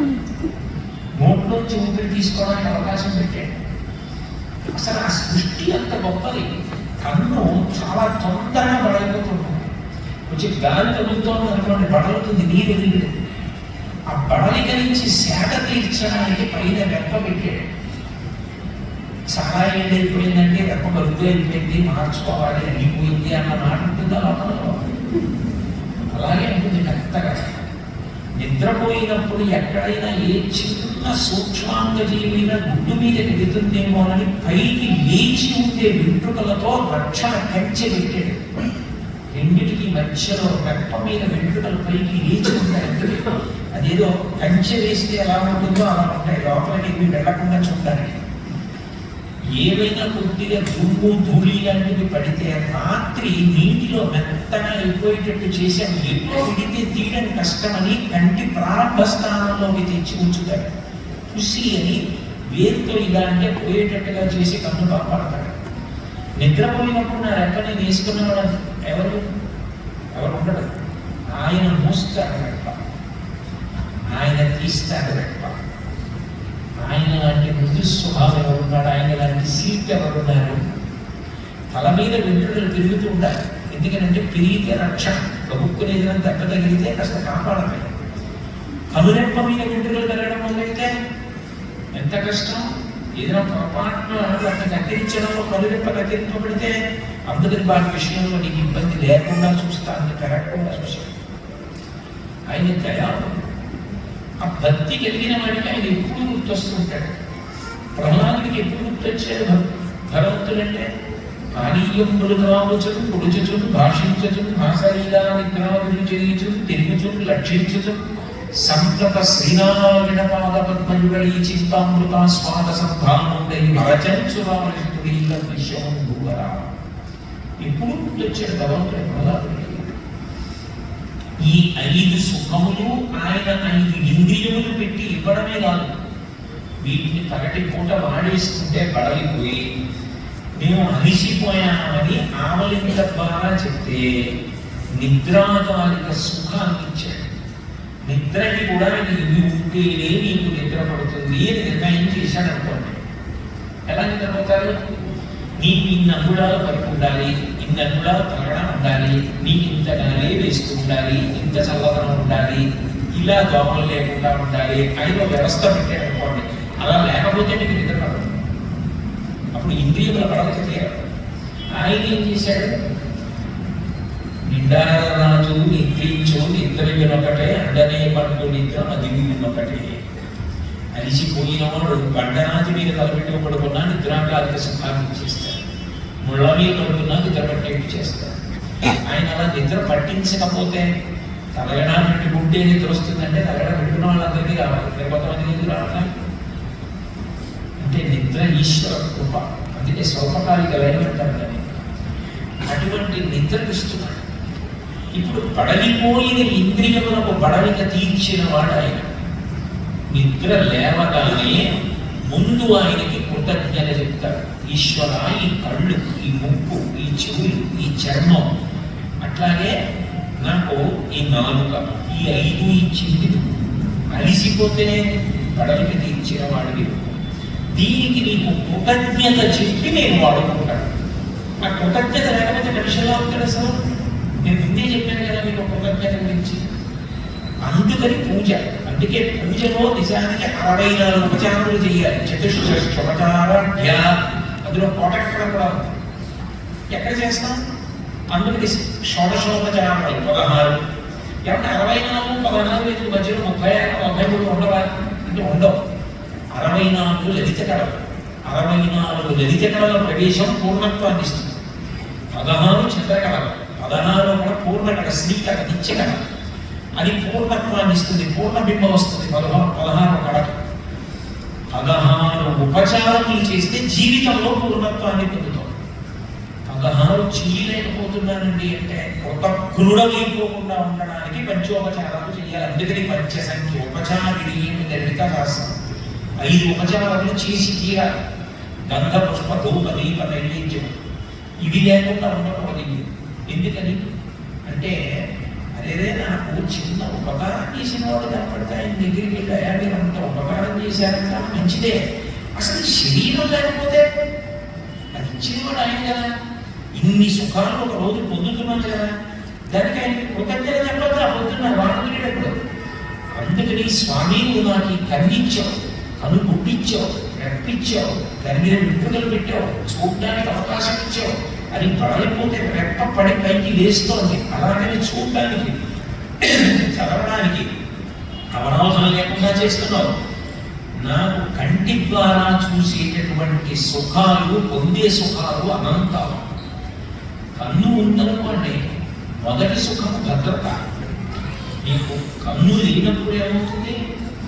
ఏ కారణం చేతనో కట్లో ఎరుగుడు పిలిసో పడి కనపడటం లేదనుకోండి, మీరు కన్ను తెరవలేని స్థితిలో ఉన్నారు. మీరు లోపలికి వెళ్ళి తలుపేసుకు పడుతున్నా లోపల చప్పుడైతే నేను రాకముందే ఎవరైనా గదిలో వచ్చారా అని మీకు భయంగా ఉంటుంది. మీరు చూడగలిగితే మీరు గదంతా ఒకసారి చూసేసుకున్న తర్వాత తలుపేసుకుని మీరు పడుతున్నారనుకోండి, ఎక్కడైనా చప్పుడైనా ఎక్కడ బయట చప్పుడు అవుతుందంటారు. మీరు కళ్ళు తెరిచి దీపం వెలిగించుకుని చూడగానే మీకు ధైర్యం వస్తుంది. అసలు చూడటం ఎంత ధైర్యం, ఎంత భద్రత ఎవరు ఇచ్చారా? కన్ను మనం ఏమి ఇచ్చామని ఇచ్చాడు? మనం ఇది ఇచ్చామంటే ఇచ్చాడా? పడైన కలిగితే ఏమి ఇచ్చామని ఇచ్చాడు? ఏం చేశామని ఇచ్చాడు? మనం ఏం చేశామని చూడకుండా ఇచ్చాడే పడాలి కదా. అందుకని ఆయనకి నేను ఇంత ఉపన్యాసం నీ దగ్గర చెప్పలేనాయా, అందుకని నీ దగ్గర దీపం పెడుతున్నాను. దీపం వెలుగు, నా జీవితానికి కన్ను వెలుగు. నాకు నువ్వు ఇచ్చావు, అందుకని స్వామి నీ దగ్గర దీపం పెట్టి కృతజ్ఞతను ఆవిష్కరిస్తున్నాడు. పూజ కృతజ్ఞతావిష్కారము. అందుకే మనోసంబంధము పూజ. మనసులో భావన లేకుండా చేసినది తంతు. ఆ కృతజ్ఞత లేకుండా వెలిగించారనుకోండి, ఈశ్వరుడు అంటాడు ఆ ఒత్తి నేను పండించింది, ఆ నెయ్యి నేను ఇచ్చాను, గుడ్డి నేను ఇచ్చాను. ఎవరికి కావాలి కాంతి? అసలు ఆ కాంతులకు కాంతిని నేను వేదం అంటుంది, రతత్వ సూర్యోభాంతి నక్షత్రతారకం నేమా విద్యుతో భాంతి వితోయమగ్ని త్వమేవ భాంతమనుభాతి సర్వం తస్య భాషా సర్వమిదం విభాతి ఏంటుంది. మహాప్రళయంలో సూర్యచంద్రులు, తారకలు ఇవేవి కూడా ప్రకాశించడం ఆగిపోయినప్పుడు కూడా తనంత తానుగా ప్రకాశించగలిగిన వాడు భగవంతుడు ఒక్కడే. భాగవతంలో మొదలై అంటారు, లోకంబులు లోకేశుడు లోకస్తుడు తెగిన తుది అలోకంబకు పెంచీకని కావల ఎవ్వండి ఏకాకృతి వెలుగు అతని వేసి జీవించుందంటారు. వెలుగుకు వెలుగైన ఆయనకి వెలుగక్కర్లేదు, మనం పెట్టి ఇంత దీపం ఆయనకి అవసరం లేదు. అది మన కృతజ్ఞత. అయ్యా మీరు ఈ కన్నా దీపం ఇవ్వకపోతే ఈ బతుకు బండి ఏం నడిచేది, ఏం చేయగలిగేది, ఏం చదువుకోగలిగేది? మనుష్య జన్మ పొందితే మాత్రం ఏ శాస్త్రం చదవాలి, ఏ ఉత్తమమైన అనుష్ఠానం చేయాలి ఉంది కాబట్టి నడుస్తోంది. అందుకని మీకు కృతజ్ఞత చెప్పుకుంటున్నాను. మనసులో ఆ కృతజ్ఞతతో దీపాన్ని వెలిగించడం, కన్నిచ్చి కంటి ద్వారా పొందే సుఖాలకి లెక్క చెప్పడం సాధ్యం కాదు. కంటితో కొడుకుని చూసినప్పుడు ఒక ఆనందం, మనవాడిని చూస్తే ఒక ఆనందం, తాతగారిని చూస్తే ఒక ఆనందం, గురువు గారిని చూస్తే ఒక ఆనందం, గుడిని చూస్తే ఒక ఆనందం, మిమ్మల్ని చూస్తే ఒక ఆనందం, మీకు నన్ను చూస్తే ఒక ఆనందం. ఇన్ని ఇచ్చిన వాడు ఎవరు? ఒక్క గంటిని అడ్డుపెట్టి ఆయన ఇస్తున్నాడు. అందుకని ఆయనకి కృతజ్ఞత చెప్పడానికి దీపం. అయితే దీపంతో ఎందుకు మొదలెట్టాలి అంటే, నాయక అని ఒక మాట ఉంటుంది. నాయక అంటే నడిపించువాడు, వినాయక అంటే విశిష్టమైన నాయకుడు. భాద్రపద మాసంలో అంటే భాద్రపద మాసం వచ్చేటప్పటికి అరణ్యంలో చెట్లు, చేపలు, తీగలు అన్ని పెరిగిపోతాయి. వేళ్ళు, జింకలు ఇవి కూడా ఆహారానికి తిరగలేదు. ఎందుకంటే చెట్లన్నీ కమ్మేసుకుంటాయి గోదావరి తీగలతో. ఎటు తిరగలేక కుందేళ్ళు ఇటువంటి ప్రాణులు కూర్చుండిపోతాయి. అవి ఆహారం తినలేదనుకోండి, శాకాహారం తిని బ్రతికే ప్రాణులు బలిసి ఉండకపోతే మాంసాహారం తినే ప్రాణులు దేన్ని చంపి తింటాయి? అందుకని ముందు ఏనుగు నడుస్తుంది. ఏనుగు నడిస్తే ఈ తీగలన్నీ పట తెగిపోతాయి, వెనక మిగిలిన జంతువులు వెళ్ళిపోతాయి. ముందు ఏనుగు నడిస్తే చాలు, వినాయకుడు నడిస్తే చాలు. అసలు మనిషి ఎలా బ్రతకాలో నేర్పినవాడు వినాయకుడు. అందుకనే ఆయనకి శ్రీముఖం, సుముఖం. అందుకే ఆయనకి మొదటి నామం సుముఖ. సుముఖశ్చీకరంతశ్చకటిలోగతికర్ణక రందోదరశ్చకటో విఘ్నరాజో గణాధిప భూమకేతుం గణాధ్యక్ష పరమచంద్రో గజానన వక్రతుండ శ్రవణకర్ణో హేరంబస్తర్ణపూర్వజ షోడశైయాని నామాని ఎప్పటి చుడియానపి విద్యారంభే వివాహే చ ప్రదేశే నిర్గమే తదా సంగ్రామే సర్వకార్యేషు విఘ్నస్తస్య నజాయతే. సుముఖ. ఎందుకు సుముఖం అంటే, నోరు భగవంతుడు ఒక్కటే ఇచ్చాడు. ఎక్కువ మాట్లాడదు, తక్కువ మాట్లాడేది, ఎక్కువ విని. భద్రక్రీహి శ్రీయామ దేవాహ అంటే వేదం. చెవుల ద్వారా వినడం వల్ల ఎంతో జ్ఞానం వస్తుంది. అదే పనిగా మాట్లాడాలి. మరి మీరు మాట్లాడుతున్నారు కదండి అంటే కాబట్టి పైగా సభలోకి వచ్చినప్పుడు మాట్లాడడం ఉండవలసిన లక్షణం. గొప్ప సభాంతరాలమునముష్కళమక్షరత్వం ఆది మహాముజిత్తులు దేశములను తడుగట్టి ప్రకృతి సిద్ధములు సత్యనాడికి అంటాడు భక్తులు. సభలో వచ్చి ఎక్కువ మాట్లాడుకోవాలంటే నేను వెళ్ళిపోతే మమ్మీ గారు చనిపిస్తారు. చిన్నప్పుడు మాట్లాడాలి, అప్పుడు మాట్లాడటం కష్టం. తప్పుడు మాట్లాడకూడదు. ఇంటికి వెళ్ళిపోయారనుకోండి మళ్ళీ అక్కడ ప్రవచనం మొదలెట్టకూడదు. అవన్నీ చేసుకోవాలి, ప్రశాంతంగా కూర్చోవాలి, ఏదో చదువుకోవాలి, చక్కగా ప్రశాంతంగా ఉండాలి. కాబట్టి వినాయకుడు ఏం చేస్తాడంటే నోటికి చెయ్యి అడ్డు పెట్టుకుంటాడు. ఆయనకి తొండం చెయ్యి, అందుకే మీరు చూడండి ఆయన నోటికి చెయ్యి తొండం సహజంగా అడ్డుంటుంది అంటే గుర్తు ఏమిటంటే ఎవరితో మాట్లాడుతున్నా మీరు మాట్లాడింది నేను ఎక్కువ వింటాను, నేను మాట్లాడటం కాదు, నేను మాట్లాడితే పొరపాటును మీ మీద లాలాజలం పడుతుందేమో అన్న వినయంతో చెయ్యి అడ్డు పెట్టుకుని మాట్లాడతారు. ఆజ్ఞాపాలక హనుమాని రాముడి దగ్గరికి వెళ్ళి హనుమ చెయ్యి అడ్డు పెట్టి ఉంటారు. ఇప్పటికే వెంకటాచలంలో ఆ తిరుమలలో వెంకటేశ్వర స్వామి గుడిలో లోపలికి వెళ్ళినప్పుడు తీర్థమిచ్చే దగ్గర ఆజ్ఞాపాలక హనుమ ఉంటాడు. అది వినయానికి లక్షణం. వినాయకుడికి సహజంగా నోటికి ముందు దొండం ఉంటుంది చెయ్యి, అందుకని సుముఖం. పైగా దంతం ఆయనకి అందాన్ని ఇస్తుంది. ఏమిటి దంతం? అందం. అంత అందమిచ్చే దంతాన్ని గీచేసి దాంట్లో అందరి కోసం భారతం రాశాడు. వ్యాసుడు చెప్తుంటే ఆపకుండా రాయాలన్నాడు. ఇంకో ఘట్టమైతే అడిగిపోతుందని చెప్పి తన దంతం విరిచి భారతం రాసి లోకానికి ఇచ్చాడు. తనకున్న అందాన్ని లోకానికి త్యాగం చేసిన వాడలో ఆయనది సుముఖం. అందుకని సుముఖ వినాయకుడు. సరే అంటే అటు అనుకోకండి, అక్కడ వినాయకుడు కూడా చూసినప్పుడు దాని గురించి కూడా నాకు మాట్లాడతానన్నారు.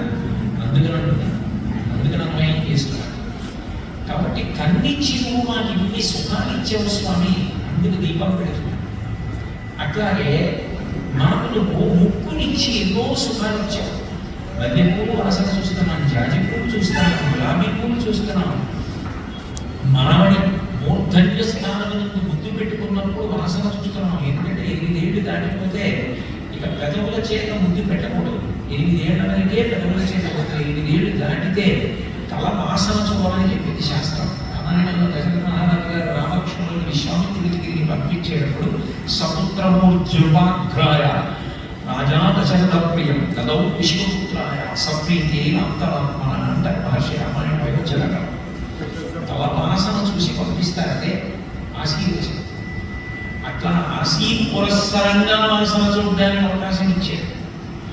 ఇంట్లో అమ్మగారో భార్యో వంట చేస్తుంటే వచ్చే సువాసన ఒక ఆనందం. ఇన్ని వాసనలు కల్పించి అవి చూడడానికి అవకాశం ఇచ్చాడు. పైగా బ్రతుకు ముక్కు మీద ఆధారపడింది. అందులోంచి తీసే ఊపిరి చేతనే ప్రాణం నిలబడుతుంది.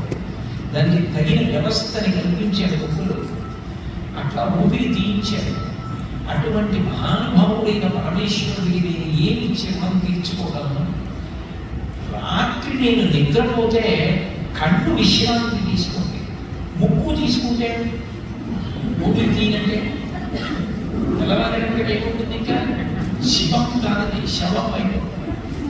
కానీ అది మాత్రం ఊపిరి తీస్తూనే ఉంది. ఎవరు తీయించేవారు?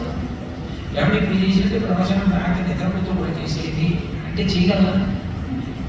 మరి రాత్రి నిద్రపోతూ ఊపిరి ఎవరు తీయించారు? ఎవరు ఊపిరి ఆపేసుకుందాం అనుకుంటాడు లోకంలో. కానీ ఎందుకు ఆగిపోతున్నాయి ఊపిరి? ఎవరో ఉన్నాడు. ఆయన ఊపిరి తీయించి ప్రాణం నిలబెట్టాడు. రాత్రి ఇంటి తలుపు వెళ్తుంది వేసేసి కుక్కని బయటకు వస్తుందంట. కుక్క ఇంటి చుట్టూ తిరుగుతుంది. ఎవరో తెలియక ఎవరో లేనట్టున్నారు, చీకటిగా ఉంది, ఏ కాలంలో వెళ్తామని ప్రయత్నంగా దగ్గరికి వచ్చాడనుకోండి, తలుపు దగ్గరికి కుక్క పొరుగుతుంది. కుక్క పొరిగిందంటే గుర్తేమిటి? లోపల ఉన్నామని గుర్తు. ఊపిరి తీసి వదులుతున్నాడంటే లోపల జీవుడు ఉన్నాడని గుర్తు. భగవాన్ రమణ అరుణాచలంలో ఊపిరి తీయడాన్ని శివస్వరూపంగా దాన్ని కాపలాత్మకంగా వర్ణించారు. అది తీస్తున్నవాడే. మరి నీకు నేను ఏమి ఇచ్చేమని తీర్చుకోను? నాకు నువ్వు ఊపిరి తీయించావు రాత్రంతా, కాకపోతే నా బ్రతుకు. అందుకని నీకు నేను ధూపం వేస్తున్నాను. నువ్వు ఈ ముక్కుతో సువాసన తీర్చు. అది నువ్వు ఇచ్చింది, నేను తేలేదు. కానీ ప్రేమతో నీకు ఇస్తున్నాను, తీర్చు అని చెప్పడం కృతజ్ఞత. ముక్కించిన స్పర్శ. ఈ స్పర్శేంద్రియం చర్మం ఆపాదమస్తకం తప్పాడు. ఎక్కడైనా పైకి రేగింది అనుకోండి, ఆ రక్తం కోసం, జీవు కోసం ఈలలు, పురుగులు అన్నీ బట్టి పుట్టైపోతుంది. చర్మం లేకపోతే అసలు ఎవరెవరిని చూడగలరో భయంకరంగా ఉంటాయి ప్రాణులు. అలాంటిది చర్మాన్ని ఇంత అందంగా కప్పి ఉంచాడు. ఇటువంటి చర్మానికి మళ్ళీ స్పర్శ పెట్టాడు. నేను ఇప్పుడు ఇలా మాట్లాడుతున్నా, ఏదైనా పాపుతూ వచ్చిన పాదాల కింద నుంచి వెళ్ళింది అనుకోండి, ఏదో పాకింది చూడమని చెప్పేస్తాయి అధికారులు. లేకపోతే ప్రమాదంలో శరీరానికి అంతగా స్పర్శ జ్ఞానం ఇచ్చాడు. ఇచ్చినందుకు నీకు కృతజ్ఞత చెప్తున్నాడు. పైగా స్పర్శ సుఖం భద్రత మాత్రమే కాదు. అమ్మ ఇంటికి వెళ్ళిన తర్వాత అంత పెద్దదైపోయిన అమ్మ పడలిపోయిన చేతితో పుట్టుకుంది అనుకోండి, ఎంత సంతోషంగా ఉంటుంది. నాన్నగారు భుజం మీద చెయ్యేశారనుకోండి, ఎంత ఆనందం. అకస్మాత్తుగా వాళ్ళు గురువుగారు అలా వెళ్ళిపోతుంటే ఎప్పుడు దగ్గరికి పిలిచి చెయ్యి వారు, ఎలా బాగున్నావా, ఏమి వారంలో నుంచి కనపడలేదు అని భుజం మీద చెయ్యేసుకుని గురువుగారు ఎదుర్కొచ్చి పెట్టుకునేటప్పుడు భుజం మీద చెయ్యేసుకుని గురువుగారు పచ్చి పైకి పట్టుకుని కిందకి దిగారు అనుకోండి. ఇంటికి వెళ్ళి ఈ దాల్చి 2-3 రోజులు పుట్టకే ఇలాగే చేసుకుంటాను, గురువుగారు చెయ్యేశారు, నేను ఇవ్వాలి, ఈ భుజం మీద గురువుగారు చెయ్యేశారు అని ఆనందం పడిపోతాడు. గురువు యొక్క స్పర్శ అంత పవిత్రం, అంత సంతోషకరం. అమ్మ ముట్టుకుంటే ఓ సుఖం, మనవడు ముట్టుకుంటే ఓ సుఖం, కొడుకు ముట్టుకుంటే ఓ సుఖం, భార్య ముట్టుకుంటే ఒక సుఖం, భర్త ముట్టుకుంటే ఒక స్వాంత. భార్య ముట్టుకున్నా స్వాంతనే, ఆమెను మించిన వాళ్ళు ఉంటారు. ఇల్లాలి కన్నా శాంతిస్తామని ఎవరు. ఎంత పడలిపోయినా ఆమె దగ్గరికి వెళ్ళి ఆమె 4 ఓట మాటలు చెప్తుండగా పడుకుంటే ఆమె పసిపిల్లవాడిని జోకొట్టినట్టు గుండెల మీద జోకొడుతుంటే నిద్రపోయి పడలిక తీరిన పురుషులు ఎందరో. ఏ పురుషుడు ఎలా పడలిక తీరలేదు. ఆమె తల్లిని మించిన తల్లి. భార్య స్పర్శ ఒక సుఖం. ఇంత సుఖాన్ని మాకు స్పర్శ ద్వారా ఇచ్చావే, నీకు నేను ఏమి ఇచ్చి రుణం తీర్చుకోను. అందుకని చందనాన్ని అభిలేఖనం చేస్తారు. స్వామికి చందనాన్ని అవతుతారు. అట్లాగే మనం చెవులు ఇచ్చాం. ఈ చెవుల వలన ఎన్ని విషయాలు వింటున్నానో, వినడం ద్వారా ఎంత జ్ఞానం పొందుతున్నానో. ఒక గ్రంథాలయానికి వెళ్ళి ఎన్నో పుస్తకాలు చదువుకుంటే తప్ప తెలియని విషయం పెద్దల దగ్గర విన్నంత మాత్రం చేత తెలుస్తోంది. అందుకే చెవుల గుండా వెళ్ళేటటువంటి అమృతం అది. శ్రీకృష్ణ కర్ణామృతం అన్నాడు విలాసుడు. చెవుల గుండా వెళ్ళినటువంటి మంచి మాటలు ఉన్నాయే, అవి పునర్జన్మ లేకుండా చేస్తాయి. నోటు గుండా వెళ్ళింది కొన్ని గంటల ఆకలి లేకుండా చేస్తుంది. గలంతి శంభోతుక చింతచరితక్తి విశరజో గలంతి ధీకుల్యాసర్ష వదంతి జీయతాం దిశంతి సంసార భ్రమణపరితాపోపశమనం వసంతి మచ్చేతో హృదవి శివానందలహరి అంటారు శంకరాచార్య శివానందలహరి. చెవిగుండా వెళ్ళినటువంటి మంచి మాటలు లోపలికి వెళ్ళి శాంతినిచ్చి, మంచి పనులు చేయించి, వాటి వలన జ్ఞానం ఇచ్చి, జ్ఞానము వలన ఇక మళ్ళీ కొట్టవలసిన అవసరం పోయేటటువంటి పునరావృత్తి అనేది శివసాంఖ్య స్థితి అనబడే మోక్షాన్ని కల్పించగలుగుతున్నాయి. అందుకని చెవులు అంత గొప్పవి. అటువంటి చెవులు ఇచ్చి ఎక్కడో జాగ్రత్తగా లోపల కర్ణభేదిని దాచి దానికి నాళం పెట్టి అదంతా మాంసంతో తయారు చేసి వంగిరి ఎముకలతో చిరిపి డొక్క పెట్టి మృదుల అస్థి అంటారు. అస్థి అంటే ఎముక ఒక్కలు, ఇది మృదుల అస్థి. వంగిరి ఎముకలతో చిరి తయారు చేసి డొక్కలా ఇలా పడిపోయింది అనుకోండి, గాలికి వెళ్ళిపోయింది అనుకోండి, చిరిపోతుంది. అందుకని డొక్కలా నిలబడి అందులో గీత ఉంది, అవి మళ్ళీ చిరిగిపోకూడదు. అంత మహావిద్వాంసులు రాసినవైనా కొంతకాలం అయితే చిరిగిపోతాయి. నేను పుట్టినప్పుడు అరిచేతిలో ఏ గంట పెట్టి గీశాడో, ఈ గీతల తర్వాత ఎన్ని మాటలు స్నానం చేశావో, ఎన్ని మాటలు చేతులు కడుక్కున్నానో పోయిందా ఒక గీత. ఏమి మహాశిల్పి, ఎంత గొప్పగా నిర్మించాడు గొప్ప. ఇది లేకపోతే కళలు పెట్టుకోవడం, ఇది ఎంతగా ఉండి వారిపోయింది అనుకోండి, కళలు పెట్టుకోవడం. అంత భవిష్యత్ దర్శనంతో అంత గొప్పగా పెట్టాడే మహానుభావుడు. అందుకని చెవులు ఇచ్చి మాకు ఉపకారం చేసినందుకు ఈశ్వర మీకు నేను పూజ చేస్తున్నాం పువ్వులతో. అయితే అంటే దీపానికి కంటికి, గంధానికి చర్మానికి, వాసనకి రూపానికి సంబంధం ఉంది. చెవికి పువ్వుకి సంబంధం ఏంటని అడగచ్చు. చెవి శబ్దములు వింటూ ఉంది. అసలు వేదం వినడానికి ప్రమాణం చెవి, ఎందుకంటే శృతి అని పేరు. గురువు గారి దగ్గర వింటూ నేర్చుకుంటారు వేదం. పుస్తకం చదివి వేదం నేర్చుకోకూడదు, స్వరం తెలియాలి కదా. అందుకని అటువంటి చెవి భగవంతుడు ఇచ్చినందుకు పువ్వులతో పూజ. కానీ మరి పువ్వుకి శబ్దం ఏంటి అంటే తనంత తానుగా పువ్వుకి శబ్దం లేదు. నిజమే, పువ్వులు మాట్లాడరు, కానీ పువ్వుల కొరకు ఏ శబ్దములు వినపడ్డాయో అవి పువ్వులకే చెందుతాయి. ఇప్పుడు ఈ మూలకన్నా నేను మా ఇంటి నుంచి వేసి రాలేదు. ఇక్కడికి వచ్చిన తర్వాత తల్లి ఎవరో పారిజాతాల మాల కట్టడం అంటే అంత చిన్న విషయం కాదు, చాలా కష్టం. పారిజాతంలో మాల కట్టడం, పైగా కించిత్ వేడి తెలిగితే వెలిగిపోతుంది. అంత సుకుమారమైన పువ్వు పారిజాతం. అటువంటి పారిజాతాలు పాపం ఎంత ప్రేమగా నా కోసం ఉదిగుచ్చి హారం చేసి పట్టుకొచ్చి ఆవిడిచ్చారు. ఇది నేను మెడలో వేసుకున్నాను. అయిపోయిన తర్వాత నేను ఇది పట్టుకెళ్ళిపోయాను అనుకోండి, కోటేశ్వరరావు దొంగ అని మీరు అనరు. ఎందుకంటే నా కొరకు ఇచ్చినది నాదే, నేను పట్టుకెళ్ళిపోవచ్చు. పువ్వుల కొరకు తుమ్మెదలు శబ్దాలు చేస్తాయి. పువ్వుల దగ్గరికి వెళ్ళే వరకే శబ్దం తుమ్మెద. ఒకసారి పువ్వు దగ్గరికి వెళ్ళి తేనె తాగడం మొదలెడితే ఇక చెప్తారం శబ్దం ఉండదు. అంటే ఇప్పుడు పువ్వుల కొరకు తుమ్మెదలు శబ్దాలు చేసాయి కాబట్టి ఇప్పుడు ఆ శబ్దములు అనేవి పువ్వుల లేదు కాబట్టి పువ్వులకి శబ్దాలు ఉన్నాయి. అయితే ఇక్కడ ఒక్క చిన్న విషయాన్ని మీరు గమనించాలి. పూజ మనిషిని మహోన్నతుని చేస్తుంది. ఎందుకు చేస్తుంది అంటే పూజ చేస్తే 108 నామములు ఉంటాయి, లేకపోతే 1000 నామాలు ఉంటాయి. మధ్యలో ఇక ఉదకరమైనప్పుడు ఎన్నోకల్లా భయంగా ఉంటావు. ఎందుకున్నామంటే 108 నామాలు చెప్తారు. 108 చెప్పారంటే దానికి గుర్తు ఏమిటంటే ఈ సృష్టిలో ఏ ప్రాణి పుట్టినా ఏ ప్రాణి చనిపోయినా తిథి పాదం చెప్పారు, నక్షత్రం చెప్తారు. ఏ నక్షత్రంలో ఏ పాదంలో పుట్టాడన్న దాన్ని బట్టి జాతకం, ఏ నక్షత్రంలో పోయాడన్న దాన్ని బట్టి నిర్ణయం చేస్తారు. అయినప్పుడు నక్షత్రం ప్రధానం. 27 నక్షత్రాలు, ఒక్కొక్క నక్షత్రానికి 4 పాదాలు. 27 × 4 108 పాదాలు. ఈ సృష్టి అంతా 108 నక్షత్ర పాదాలలో వచ్చింది. 108 నక్షత్ర పాదములలో పుట్టిన సమస్త ప్రాణులు బాగుంటారని నేను పూజ చేస్తున్నాను. నా ఒక్కడి కొరకు కాదు. ఇది భారతీయ ధర్మం, ఇది సనాతన ధర్మం. అందరికన్నా పూజ చేయలేని వారు. ఎందుకని? ఒక ఆవు ఉంది, దాని పాలు తెచ్చి నేను అభిషేకం చేస్తున్నాను. ఒక పువ్వు ఉంది, దాన్ని తెచ్చి పూజ చేసుకుని నేను ఫలితాన్ని పొందుతున్నాను. ఒక కుక్క ఉంది, కవడం పడేసి నా ఇల్లు కాపాడుకుంటున్నాను. గుర్రం ఉంది, డెక్క చీలి ఉన్నది కాబట్టి దాని మీదెక్కి కొట్టలెక్కుతున్నాను. గాడిద మీద బరువేసి మోయించుకుంటున్నాను. నెమలి పింఛన్ తిప్పితే ఆనందపడుతున్నాను. నెమలి నడక చూసి నృత్యం నేర్చుకుంటున్నాను. కొన్ని అరుపులు చూసి అందులో నుంచి సంగీతాన్ని సప్తస్వరాన్ని ఇచ్చారు. ప్రకృతి అంతటినీ కూడా మనుషుడు వాడుకుంటున్నాడు, మనుష్యుడు వాడుకుంటున్నాడు. ఆ మనుష్యుడు అవన్నీ ఇవ్వకపోతే వీడు ఏం పెట్టి పుణ్యం సంపాదిస్తాడు? ఆవు పాలు తనంత తాను పూజ చేసుకుంటాను, మీకెందుకు ఇవ్వాలంటే ఆవు పాలు ఎక్కడి నుంచి తెచ్చి అభిషేకం చేస్తావు?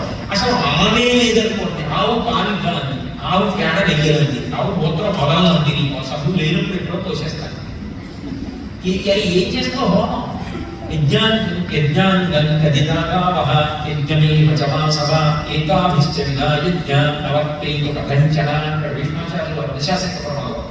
ఆవు లేకపోతే యజ్ఞం ఇది తప్పదు.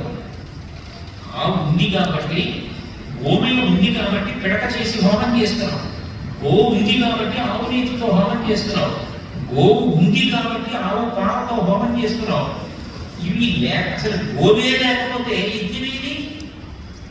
యజ్ఞం లేకపోతే ధర్మచక్రం ఏది? మనం హవిష్యిస్తే దేవతలు తింటారు, దేవతలు సంతోషించే వర్షం కురిపిస్తారు, వర్షం కురిపిస్తే పాడి పంట ఉంటే మళ్ళీ యజ్ఞం చేస్తాం. మఖము చెయ్యి వజ్జిరి మది సంతసించును, వజ్జిరి సంతసింప వానకులు వానకులు సమితి పైకరకు దశవు తీసి దేవు గణము బతుకు అంటారు దశమస్కందంలో పోదనగారు. ఆ యజ్ఞం ప్రధానం కాబట్టి అటువంటి యజ్ఞం జరగడానికి గోవు ప్రధానమైందారు. గోవులు అక్కడ పెట్టుకుని నువ్వు యజ్ఞాలను చేస్తే యజ్ఞాన్ని సంపాదిస్తున్నావు. చెట్టు పూలిస్తోంది, చెట్టు పండిస్తోంది, తీసుకొచ్చి నైవేద్యం పెడుతున్నావు. పట్టి వస్తోంది, కొట్టి వేసి దీపం పెడుతున్నావు. భూమి నుంచి నువ్వులు వస్తున్నాయి, నూనె తీసి పోసి దీపం పెడుతున్నావు. ప్రకృతిలో అన్నిటినీ వాడుకుంటున్నవాడు మనుష్యుడు ఒక్కడే, అన్నీ వాడుకొని మిగిలిన ప్రాణులు ఒక్కడే. కుక్కకు అన్ని ప్రాణులు అవసరం లేదు.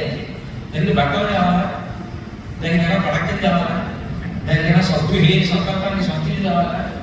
ఏ వీధిలో ఉంటే ఆ వీధంతా నాదే కూర్చు, ఎవరు వచ్చినా పాపమే. ఎందుకంటే ఈ వీధంతా నాదే.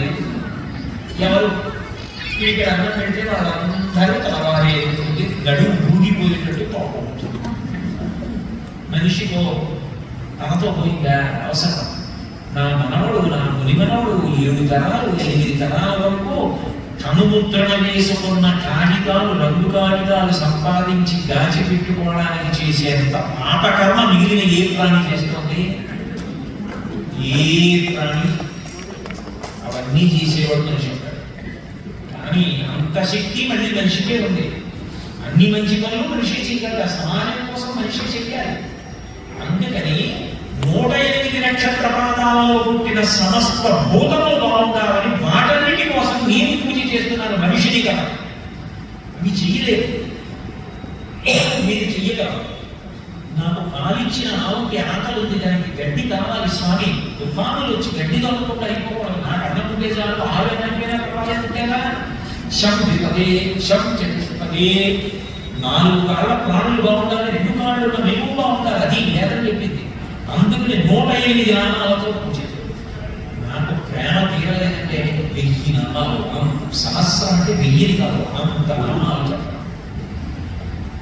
అది ప్రేమ పెరిగి సమాజం యొక్క విలువ అందరూ లేని నాడు నేను లేని. అందరి గొప్ప వాళ్ళ ఉంది, ఎవరి గొప్ప వాళ్ళది. నేను ఒక్కడే గొప్పవాడిని, నీవే వాళ్ళకన్నా నేనే గొప్ప, నేనే వాళ్ళతో పని చేయగలను. ఇది పిచ్చి మాట. అందరూ కలిసినప్పుడే సమాజం అని గుర్తించడమే పూజ. పూజ ఛాందసమేత ఎలా అయింది? ఎందుకైంది? అవదు. పూజ మనిషి వికసనానికి కారణం. మీకు శారదానవరాత్రులు వస్తాయి, సరస్వతి పూజ అవుతుంది. అసలు యథార్థమైన సరస్వతి పూజ ఎలా చేయాలో శాస్త్రాలు చెప్పి. సరస్వతి పూజ అంటే పిల్లలు చేసేది కాదు, పెద్దవాళ్ళు కూడా చేస్తారు. మేము శారదానవరాత్రులు కాకినాడలో చేస్తాం. సరస్వతి పూజ నాడు ఇంట్లో వంట చేసేటువంటి ఇల్లాలు అట్లా కాడ గరిగా పెట్టి పూజ చేస్తుంది. ఆవిడ రుచిగా వండకపోతే నేను వచ్చి ప్రవచనం ఏం చేయను. మధ్యాహ్నం మా ఆవిడ వండి పెట్టకపోతే మీ ఆవిడ రాలేదు కదండి ప్రవచనాన్ని అంటే రావక్కర్లేదు, అది రాబట్టి నేను వచ్చాను. అది వండి పెట్టబట్టి మధ్యాహ్నం అది ఉంటే కదా నా మనశ్శాంతి. అందుకని ఆమెకు సాధారణమైన వంట గరిటేందుకు సరస్వతి ఉంది. రోహితుని పంచాంగంలో సరస్వతి ఉంది. మన ఆస్థానం ఉన్నగారు పంచాంగం పెట్టి పూజ చేస్తాడు. వైదికులు వస్తారు, వాళ్ళు వీణ పెట్టి చేస్తారు. వేణు విద్వాంసులు వస్తారు, వేణువు పెట్టి చేస్తారు. డాక్టర్లు వస్తారు, వాళ్ళు ఊపిరిని చూసేటువంటి పరికరాన్ని పెట్టి చేస్తారు. ఇవాళ రేపు సాఫ్ట్వేర్ ఇంజనీర్స్ వాళ్ళు ల్యాప్టాప్స్ పెట్టి పూజ చేస్తారు. వ్యవసాయదారులు వస్తారు, నాగాళ్ళు పెట్టి పూజ చేస్తారు. ఎవరెవరు ఏ వృత్తి ద్వారా సమాజానికి సేవ చేయడానికి వాళ్ళకున్న అభినివేశం వ్యక్తమవుతుందో పరికరములన్నీ సరస్వతి స్వరూపములే. అవన్నీ పెట్టి అందరం కలిపి పూజ చేస్తాం. మొత్తం వసంతమండలం నిండిపోతుంది. వీటన్నిటిలో అన్నింటినీ కలిపి పూజ చేస్తాం. అది సరస్వతి పూజ ఎంతో చేస్తాం. అయినప్పుడు అందరూ బాగుండకపోతే ఒక్కడికి నువ్వు ఏం చేస్తావు? ఈ అపార్ట్మెంట్ లో ఎవరో ఒక్క కుటుంబాన్ని ఉండిపోయింది అనుకోండి, ఎంత భయపెట్టుతారు. ఒకడే ఉండిపోయాడు అనుకోండి, ఎంత భయంగా ఉంటుంది. అందరూ ఎక్కడితో ఇచ్చారు, ఆయన పెట్టుతారు. ఎక్కడితో ఇంకో ఇంటికి తప్ప ఇంత అపార్ట్మెంట్ ఆయన ఒక్కడు ఉండబెట్టి వాడు వెళ్ళించి వచ్చేసి వస్తారు. ఒక్కడిని ఏమీ చేయలేదు, అందరూ కలిస్తే చెయ్యాలి. అందరూ గొప్పే అని తెలుసుకోవడమే పూజ. అందుకనే 108 నామాలతో పూజ చేయిస్తారు. అన్ని ప్రాణులు బాగుండాలని కోరుకుంటారు. అక్కడ వచ్చింది వసుధైక కుటుంబం. యావత్ ప్రపంచము కుటుంబమే. అందుకే శంకరాచార్య వారు మాతాచ పార్వతీదేవి పితాదేవో మహేశ్వర బాంధవాస్యవర్పాశ్చ స్వదేశో భువనత్రయం. నేను కాశీగా అన్నపూర్ణ దగ్గర పెడితే నా నవ్వికి హక్కు నా కుటుంబానికి అన్నారు. ఆయన అన్నారు, అమ్మ నేను నా కుటుంబం అందరం నీ బిడ్డలం. మా అమ్మ పార్వతీదేవి, మా అయ్య పరమశివుడు, 3 లోకాలు వచ్చి అన్నం పెట్టారు. అందరూ అన్నదమ్ములు అక్క చెల్లెళ్ళు. ఏదో వేదిక మీదకి ఎక్కి అన్నదమ్మ అక్క చెల్లెళ్ళని చెప్పి భారతీయులు అందరూ నా సహోదరులు, భారతీయులందరూ నా సహోదరులు, భారతదేశం నా యొక్క భూమి ప్రతిజ్ఞలు చేస్తే వస్తుంది ఆ సమైక్యత. మనందరం ఒక్క అమ్మ బిడ్డలం, ఒక్క అయ్య బిడ్డలం. ఆ స్వామి మన తండ్రి అన్న భావన కలిగితే అప్పుడు సమైక్యత, ఒకరి కొరకు ఒకరు నిలబడ్డామన్నది వస్తుంది. అది నేర్పి ఈ పూజా విధానం ఉంటాయి నామాలతో. ఓం నామన్యే నమః. ఓం అంటే అకారముల చేత మనకి భగవంతుడికి ఉన్న సంబంధం చెప్పి, నామము గౌడము అది బాలసాలను భగవంతుడికి పెట్టింది కాదు. గోవిందా అన్నాను అనుకోండి, ఒకప్పుడు ఇందుకు అలిగి భయంకరమైన శాసనం చేసి 7 రాత్రులు 7 పగళ్ళు పిడుగులు మెరుపులు వడగళ్లతో వర్షం కురిపించి అప్పటికప్పుడు గోవులు గోపాలమాలు గోపకాంతలు చచ్చిపోయేటట్టుగా కురిపించండి పుష్కరాత్మకమైన వలలు విడిచిపెట్టాడు. దేవులు నేతుమిత్రమావి భువిన భీరులు కథాభీరులని గిరిసంఘాటకరవత్రగల క్రీడా సమారంభ దుర్భరదోడిదలు పురంధరులను పాటించి ఉజిత్పత గిరికి పూజలు చేసి పోయిదిగో కృష్ణుడు ప్రేరేపణ. ఆ కృష్ణుడు చెప్పాడని నాకు పూజ చేయకుండా గోవర్ధనగిరికి పూజ చేస్తారా? పూజ్యంపదనంద తనయోద్యోగమున నిర్లైవ ధ్యానము విసర్జనీయమని మధ్యులు బడిని మీరు నీ విద్యుద్వల్లులు గప్పి తాళములను వేధించి సత్యో మృత్యువు గోవులు జనులు సత్యో మృత్యువు చెంద రాల్పురుడి శౌర్యం వార్యముగను అన్నాడు. మేఘాలను పీల్చి సంఖ్యలు విప్పి పుష్కరాంతర మేఘాలకి మీరు అలా వర్షాలు పిలిపించండి. గోవులు దూడలు గోపాల వారు వృద్ధులు కాంతలు అందరూ చచ్చిపోవాలి. అంత వర్షం పడతాం. వాళ్ళు వెళ్ళి అడిగారు, ఈ గురువులు ఈ గురువులు ఈ యశముల దోషములు ఈ జలధారలు ఈ ఆన ముందెదుగము కుయాడింపగలిగినది ఏంటి విరుపులు ఈ వెరుపులు ఈ విరుపులు ఈ మాట ఏంటి? నువ్వు తప్ప ఎవరు కాపాడతారని ఆయనకు ఇక్కడికో బెడదానం లేదు. అది భగవంతుని యొక్క అనుగ్రహ విశేషం. ఆయన వెంటనే బాలుండాడు జనాతపత్రమని సంభావించి పూగుత్తి కింగీలం దాల్చిన నీలలేన నవ్వుతో కృష్ణుడు తానం మహాశైలం మున్మలకేలంచి విపులఛత్రముగా అంటే తద్బీలాభ్రోజ్యులు దిశిలాచకిత గోపీ గోప గోపంతికి పిల్లాడు పరిగెత్తుకుంటూ ఆడుకుంటూ వెళ్ళిపోతూ అక్కడ పూసిన పూల మొక్క మీద ఉన్న పువ్వు దుంచేసినంత తేలగా ఆయన గోవర్ధనగిరి పైకెత్తి పట్టుకున్నాడు. చాలా మంది కొండ కిందకి వెళ్ళిపోయారు. కొంతమంది అన్నారు, వెళ్ళకండి, పిల్లాడి కాసేపు ఆగి పంప కలిగితే పక్షమైపోతాం, శరీరాలు తప్ప బయట ఉంటే కాళ్ళు చేతులు విరుగుతాయన్నారు. నమ్మని వాళ్ళని బంధువులారా వారుండి కొండదొక్కది మహాభారంలో సైరింపరాచారండో ఇది దీని కిందని వంచింపకపోలదు ఈ శైలాంబోడిది చింతు సంహిత ధరాచక్రంబు పైపడ్డ రాకేలల్లాడరు బంధులారని నీ క్రిందం ప్రమోదములను నమ్మండి. మొత్తం బ్రహ్మాండం వచ్చి పడిపోయిన కొండ పడగ నేను పట్టుకుంటాను రెండని నమ్మని వాళ్ళని బతిమాని లోపలికి తెచ్చి 7 రాత్రులు 7 పగళ్ళు తన చూపుల చేత పోషిస్తూ కాపాడాడు. ఎన్నాళ్ళు బతికినా 7 రోజులు బతకాలి, ఎప్పుడు చచ్చిపోయినా 7 రోజుల్లో చచ్చిపోవాలి. అందుకే భాగవత సప్త 7 రోజులు ఏంటంటే ఎన్నాళ్ళు బతికినా 7 రోజులే బతుకుతాడు. ఆది సోమం అంట పూజ గురు శుక్ర శని తప్ప 90 ఏళ్ళు బతికినా 80 ఏళ్ళు బతికినా బతకడానికి 8 రోజులు లేదు, చచ్చిపోవడానికి 8 రోజులు లేదు. 7 రోజుల్లోనే చచ్చిపోవాలి. అందరూ బతికి 7 రోజులు లేదు. దానికి బతికిన నాడు నువ్వు చేయగలిచింది భాగవతం విన్నాయి. అందుకని భాగవతం సప్తాహం 7 రోజులు వినంతాయి. 7 రాత్రులు 7 పగళ్ళు ఎత్తిపెట్టాడన్న మాటకి గుర్తు ఏంటంటే ఆయనని నమ్మి ఉండాలి కానీ నిన్ను పొగిడి బట్టి ఆయన కాపాడుకుంటాడు. గోవిందా అన్న నామం గౌరవం. గోవర్ధనగిరిని ఎత్తిపెట్టి గోవుల్ని కాపాడాడు కాబట్టి గోవిందా అని. అంతేగాని బాలసారి చేసి అమ్మ నాన్న పెట్టిన పేరు బావు. గౌరవమైన నామములు గుర్తొస్తున్నప్పుడు భగవంతుని రూపమున విభూతుల చేత మనసు పరవశిస్తుండగా ఆయనకు మనకు ఉన్న సంబంధము ఓంకారము చేత చెప్పి నమః ఇది నాది కాదు నీది, ఏది నేను సృష్టించలేదు, నీది నీకు ఇస్తే నువ్వు సంతోషిస్తున్నావు. ఈ పువ్వు నేను తీసుకొచ్చాను, ఇంత ఎర్రగా తొడిగి ఇంత తెల్ల పువ్వు అందులో ఇంత సువాసన నేను పెట్టాను, నువ్వు పెట్టావు. నీది నీకు ఇస్తే నువ్వు పొంగిపోతున్నావు.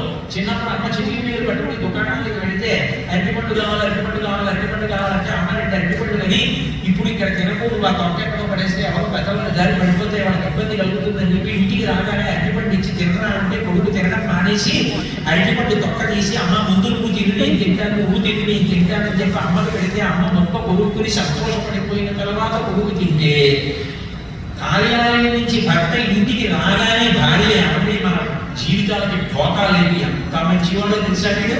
అరటి పట్టి అయితే తినలేదండి, అమ్మ నువ్వు తిను నువ్వు తిను నువ్వు తిను అని ముందు ముక్క తిన్నాక నేను తిన్నాడంటే వీడే అరటి గుంజించాడు. అమ్మ కొన్న అరటి పంట అమ్మకి పెట్టి తింటే అమ్మ ముగిసిపోయింది. భగవంతుడికి మనమే కొత్తగా సృష్టించి ఇచ్చాను. ఏమి ఇస్తాం, మన్నే ఆయన సృష్టించాడు, ఇంకా మనం సృష్టించి ఇచ్చేది పువ్వ పంట కాయ ఆక ఏం చేస్తాం, అన్నీ ఆయన సృష్టి. ఆ ప్రేమతో ఆయన ఇస్తే చాలా ఆయన తీసుకుంటాడు. అదే భక్తి. అలా ఇచ్చినదేదో అది స్వీకరిస్తాడని పుష్ప పూజ. అది చెవి ఇచ్చినందుకు కృతజ్ఞత. చిట్ట చివరిది నాలుక. నాలుక ఇచ్చాడు కాబట్టి దాని మీద రసానుకూలములు పెట్టాడు. ఇన్ని కోట్ల రసానుకూలములు. ఏ పదార్థాన్ని తిన్నా రుచి చెప్తుంది. ఒక తీపిలో ఎన్ని తీపులో. ఇంత అనుగ్రహం చేశావు. పైగా మిగిలిన ఏ ప్రాణికి మాట్లాడే అధికారం లేదు, నవ్వే అధికారం లేదు. నాకు ఒక్కడికే మాట్లాడే అధికారం ఇచ్చావు, నవ్వడానికి అవకాశం ఇచ్చావు. మాట మాట్లాడి తరించిపోతున్నాడు. ఒక్క భగవన్నామం పలికి తరించిపోతున్నాడు. కలియుగంలో నామస్మరణ ధన్యోపాయం నహిపశ్యామో భవతరణే రామహరే కృష్ణహరే అంటారు. భగవంతుడి నామం పలికితే చాలు, అది కాపాడేస్తుంది మనిషి. కవి పుష్పం బగు అగ్ని మంచగు ఆకూపారం భూమిస్థలం బగు శత్రుండగిమిత్రుడవు విషపతి వ్యాహారం ఎన్నగా అవనీ మండలి లోపలం శిరసి ఉల్లాసకిం శివ నీ నామము సర్వవస్య క్రమం శ్రీకాళహస్తీశ్వర అంటాడు. గుంటి కాళహస్తీశ్వర. అసలు భగవన్నామం మరిచిపోకుండా కలిగిన వాళ్ళు కూడా నేను చనిపోయేటప్పుడు ఆ నామం పలకలేదేమో, ఇప్పుడే పలుకుతున్నాను పలికాన్ని గుట్టు పెట్టుకోమని చెప్పుకున్నారు భగవంతుడికి. బ్రతికి ఉన్నన్నాళ్ళు నీ భజన తప్పను కాని మరణకాలమునందు వరకులేమో. ఆ వేళ యమదూతల ఆగ్రహముల వచ్చి ప్రాణములు పెకలించి పట్టునప్పుడు కప వాత పైత్యములు కప్పగా శ్రమ చేత కంపముద్భవమంది కష్టపడుచు నారాయణాయంచు నా జిహ్వతము నిందు పిలుతును శ్రమ చేత పిలువలేను. నాటికి గుడిని నామస్మరణ చేతు చిగిరిడవయ్య భూషణ వికాస శ్రీ కర్మపుర నివాస దుష్ట సంహార నరసింహ దురితమూరా అంటాడు భజనకర్త. అప్పుడు అనగలమో అనలేదు నారాయణ.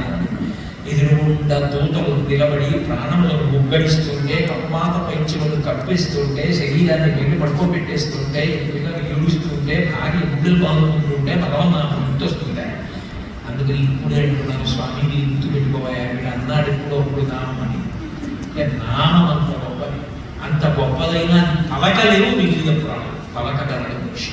భగవంతుడి స్వరపేటికని పెట్టాడు. ఇంత గొప్ప నాలుగనిచ్చారే, ఇన్ని రుచులు చూస్తున్నానే, నీ నామం ఎంత రుచి శ్రీరామ, నీ నామం ఎంత రుచిరా, ఎంత రుచి ఎంత రుచి ఎంత రుచిరా. అసలు రాములే కృష్ణ గారు పరవశించిపోతారు. అంత గొప్ప రుచి. రుచి అంటే తీపి పురుగు కారణం కాదు. రుచి అంటే నామం యొక్క వివతి ఇస్తే అసలు విడిచిపెట్టగలమా స్వామి. ఎంత గొప్పదా, ఎంత తేలికయా. ఏం జపం చేయాలంటే కష్టం, పూజ చేయాలంటే కష్టం, కానీ నామం పలకడానికి ఉంది. అందుకలు శ్రీరామనామం రాసుకుంటాడు.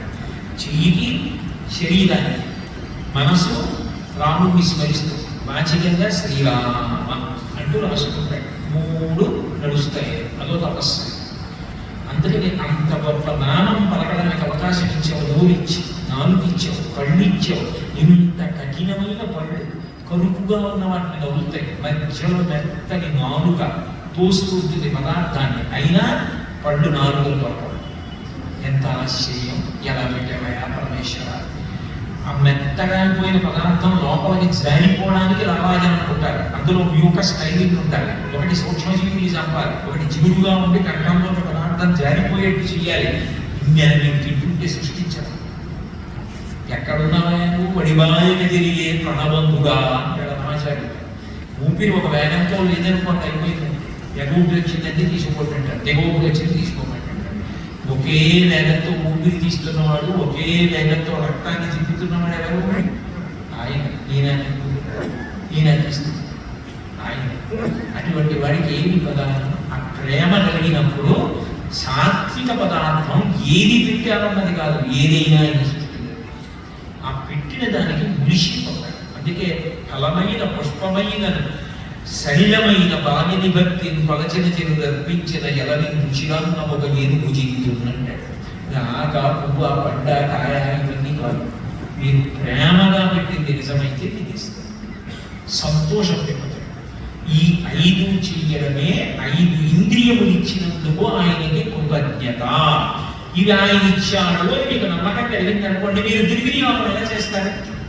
ఆయనకి జవాబుదారీ కదా, మళ్ళీ ఆయనకి చెప్పాలి కదా. ఇది ఎప్పుడు 90 ఏళ్ళకో 100 ఎప్పుడో పడిపోతుంది కదా, పడిపోయిన తర్వాత నీకు ఆ శరీరం ఇచ్చేది ఏం చేసేవారు అని అడిగితే మళ్ళీ ఎప్పుడు ఇంకా మనుష్య శరీరం కుక్క పిల్ల చేస్తానంటే, అందుకని బాబాయ్ ఆయన ఇచ్చేది ఆయన చెప్పినట్టు ఉపయోగిస్తానంటే ధర్మం, ఆచార ప్రభవో ధర్మ అంటాడు విష్ణుడు. అప్పుడు సమాజం అంతా శాంతియుతంగా ఉంటుంది. శాంతి దేని మీద ఆధారపడింది? నిత్య పూజ మీద ఆధారపడింది. ధర్మం దేని మీద ఆధారపడింది? నిత్య పూజ మీద ఆధారపడింది. సమస్త ప్రాణుల శాంతి దేని మీద ఆధారపడింది? పూజ మీద ఆధారపడింది. పూజ ఎందుకు కేవలంగా ఒక తంత్రైంది? పూజ ఎందుకు మనుషుల్ని పాడు చేసే శాంతసత్వమైంది? మనిషిగా బ్రతకడానికి పూజ కావాలి. పూజ చేసిన వాడు పూజింపబడతాడు, ఎందుకంటే కృతజ్ఞత లక్షణం వచ్చింది కాబట్టి. ఒక్క మాట చెప్పి నా ప్రవచనం పూర్తి చేస్తాను. ఏం పెట్టామన్నది నాకు ఈశ్వరుడు ఎంత ప్రేమతో ఇచ్చామన్నది ఒక్కటే ఆయన చూస్తాడు. అందుకే మీరు పూజ చేసేటప్పుడు సంకల్పంలో ఒక మాట అంటారు, అనయా ధ్యాన ఆవాహనాది షోడశోపచార పూజ. ఆవాహనాది ధ్యాన ఆవాహన ఇవి 2 ప్రధానం. ధ్యానం నిజానికి భగవంతునికి రూపం ఏమిటి? ఈయన పెట్టారు అలా రూపాన్ని, అది ఆయన పొందిన రూపాన్ని మీరు అక్కడ పెట్టారు. మీరు ఎలా చూసి పూజ చేస్తున్నానని చెప్తున్నారో ఆ రూపాన్ని ఆయన పుచ్చుకుని తీసుకుంటాడు మీ దగ్గర. అందుకని ఆ ధ్యానం అది ప్రధానం. అది ముందు మనసుతో ఆ రూపాన్ని చూస్తూ చేస్తారు ధ్యానం. తర్వాత ఆవాహనాది, ఇందులో విద్యుత్ 20 నిమిషాలు ఉంటుందంటే ఎలా ప్రవచనం అయ్యే వరకు ఉండాలి. అట్లాగే పూజ అయ్యే వరకు వారి విగ్రహం నేనేనండి తిరుపతి నుంచి తెచ్చాను అనకూడదు. వారి పరమాత్మ అన్న భావన ఉండాలి. భావన ఉండడం ఆవాహన. ఈశ్వర చైతన్యము ఘనమైనది ఆ రూపంలో. ఆ భావన నీకుంటే భక్తి. ఈ 2 ఉంటే మిగిలిన ఉపచారం అందుకుంటాడు.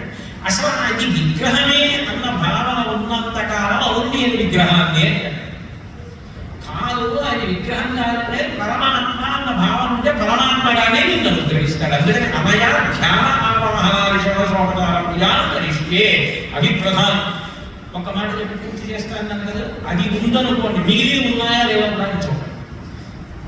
శ్రీకాళహస్తి క్షేత్రం ఉంది, అక్కడ తిన్నాడు ఆయన. పాపం పెద్ద చదువుకున్నవాడు కాదు, ఆయన వేద వేదాంతాలు చదవలేదు, శాస్త్రాలు చదవలేదు, కానీ కడుపు నిండా భక్తి ఉంది. ఆయన శివలింగాన్ని చూశాడు. ఆయనకి అది లింగం కాదు, ఆయన శివుడు. ఆయన లింగం ఎవడో పెట్టాడో పెట్టలేదో పూజ చేసాడో తెలియదు అని వెళ్ళిపోలేదు. ఆయనే చాలా ఆటంగా ఉన్నాడు కట్టండి. ఆయన శివలింగాన్ని చూసి లోపలికి వెళ్ళి ఎలా తిన్నావా అని అడిగాడు. ఆయన ఏం మాట్లాడలేదు. నువ్వు ఏం చెప్పావు? ఆకలి వేస్తుందో ఏమో పట్టుకొస్తాను, నువ్వు ఎక్కువ తిన్నావో ఏంటో ఏమీ చెప్పవు అని వెళ్ళి తన వెనకాడినటువంటి ఒక జంతువుని శరీరం పోసి బాగా రుచికరంగా ఉన్నదాన్ని ఆయనకి పెడదాం. కొబ్బరికాయ చిప్ప నైవేద్యం పెట్టడానికి కొబ్బరి కోరి నైవేద్యం పెట్టడానికి తేడా లేదండి. కొబ్బరి చిప్ప కోసి పెడతారు, కొబ్బరి చిప్ప అక్కడ పెట్టి నైవేద్యం, మీకు పల్లెల్లో కూడా పెట్టుకున్న నాకే నైవేద్యం. అదో నైవేద్యం అని ఈశ్వరుడు చూసుకుంటాడు. కొబ్బరి చిప్ప అంటే ఒక్కసారి కొబ్బరి కోరి పెట్టు. శనివారం కొబ్బరికాయ కొట్టడానికి శుక్రవారం చేస్తూనే నేను కొబ్బరి కోరి శనగపప్పు వేస్తావా, పంచం చేస్తావా అని కొబ్బరికాయ ఇష్టం. ఆయన కోసం తెచ్చింది ఆయన కావాలి.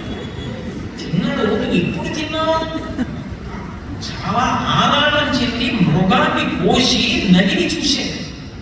ఒక చోట మాంసం బాగా కమ్మగా అనిపించింది, ఇది పెడతాను అనిపించింది. అది ఎన్ని అయిపోలా ఉమ్ము కలుగుతుంది. ఆ మాంసం ముక్క పట్టుకున్నాడు ఎడం చేతితో, పైగా దూష్యం ఎడం చేతితో పట్టుకున్నాడు. కుడి చేతితో ధనస్సు ఉంది. గబగబా పరిగెడుతున్నాడు, తొందరగా శివుడికి పెట్టాలని అని పరిగెడుతుంటే గుర్తొచ్చింది ఈయనకు అలవాటు.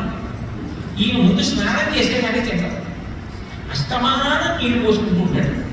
అందుకని నీళ్లు కావాలి. ఇప్పుడు ఎక్కడ పట్టుకెళ్ళని చూశారు, అక్కడ సువర్ణం కలిగిన నీళ్లు కనబడ్డాయి. ఇప్పుడు దేంతో పట్టుకెళ్తుంది, గిన్నెలో చెప్పుకో పట్టుకు రావాలంటే ఆలస్యం అయిపోతుందని నోట్లో నీళ్లు లాగి తుట్టితో పట్టుకున్నాడు.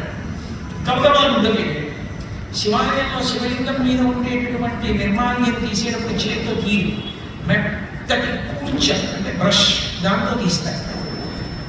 తీరా అక్కడికి వెళ్ళాక గుర్తొచ్చి చూసేవాడు శివాలయంలో ఎలా ఇప్పుడు ఎంతటి బ్రష్ ఎక్కడ ఉందని చూశాడు. అని తొడుపు వచ్చిన చెప్పు ఎలాగో వచ్చేసాను ఊళ్ళోని తొందరగా చెప్పు పెట్టేద్దామని బాగా నలిగిపోయి మెత్తగా ఉంది దీంతో తీసేస్తాం తొందరగా ఆయన తినాలంటే అని కాలి చెప్పు ఇప్పి దాంతో తీసాడు.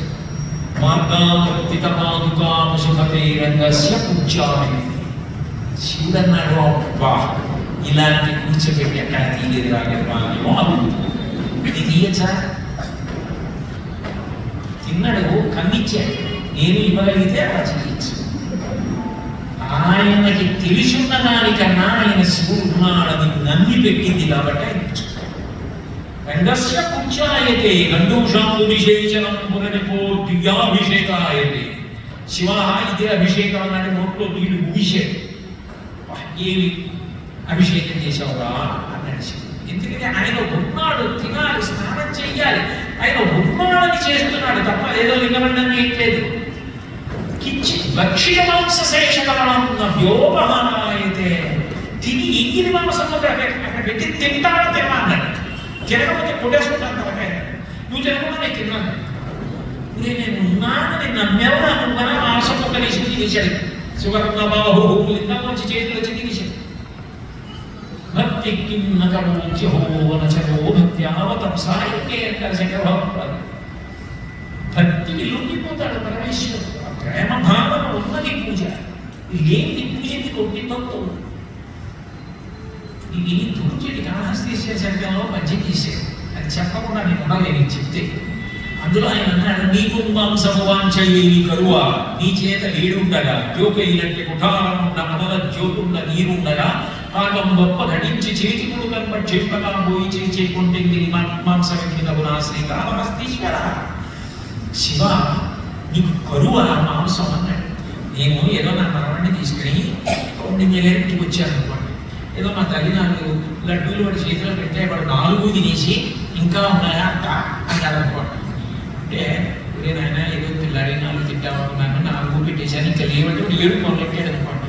ఇంకా నన్ను మాట్లాడకపోతే నేను వాడి ఇంటికి తీసుకెళ్ళిపోయి ఏట్లా కరువా, ఏంటి 4 లడ్డూలు తినేసి ఇంకా లడ్డూల కోసం అలా ఏడ్చావు అంటాను.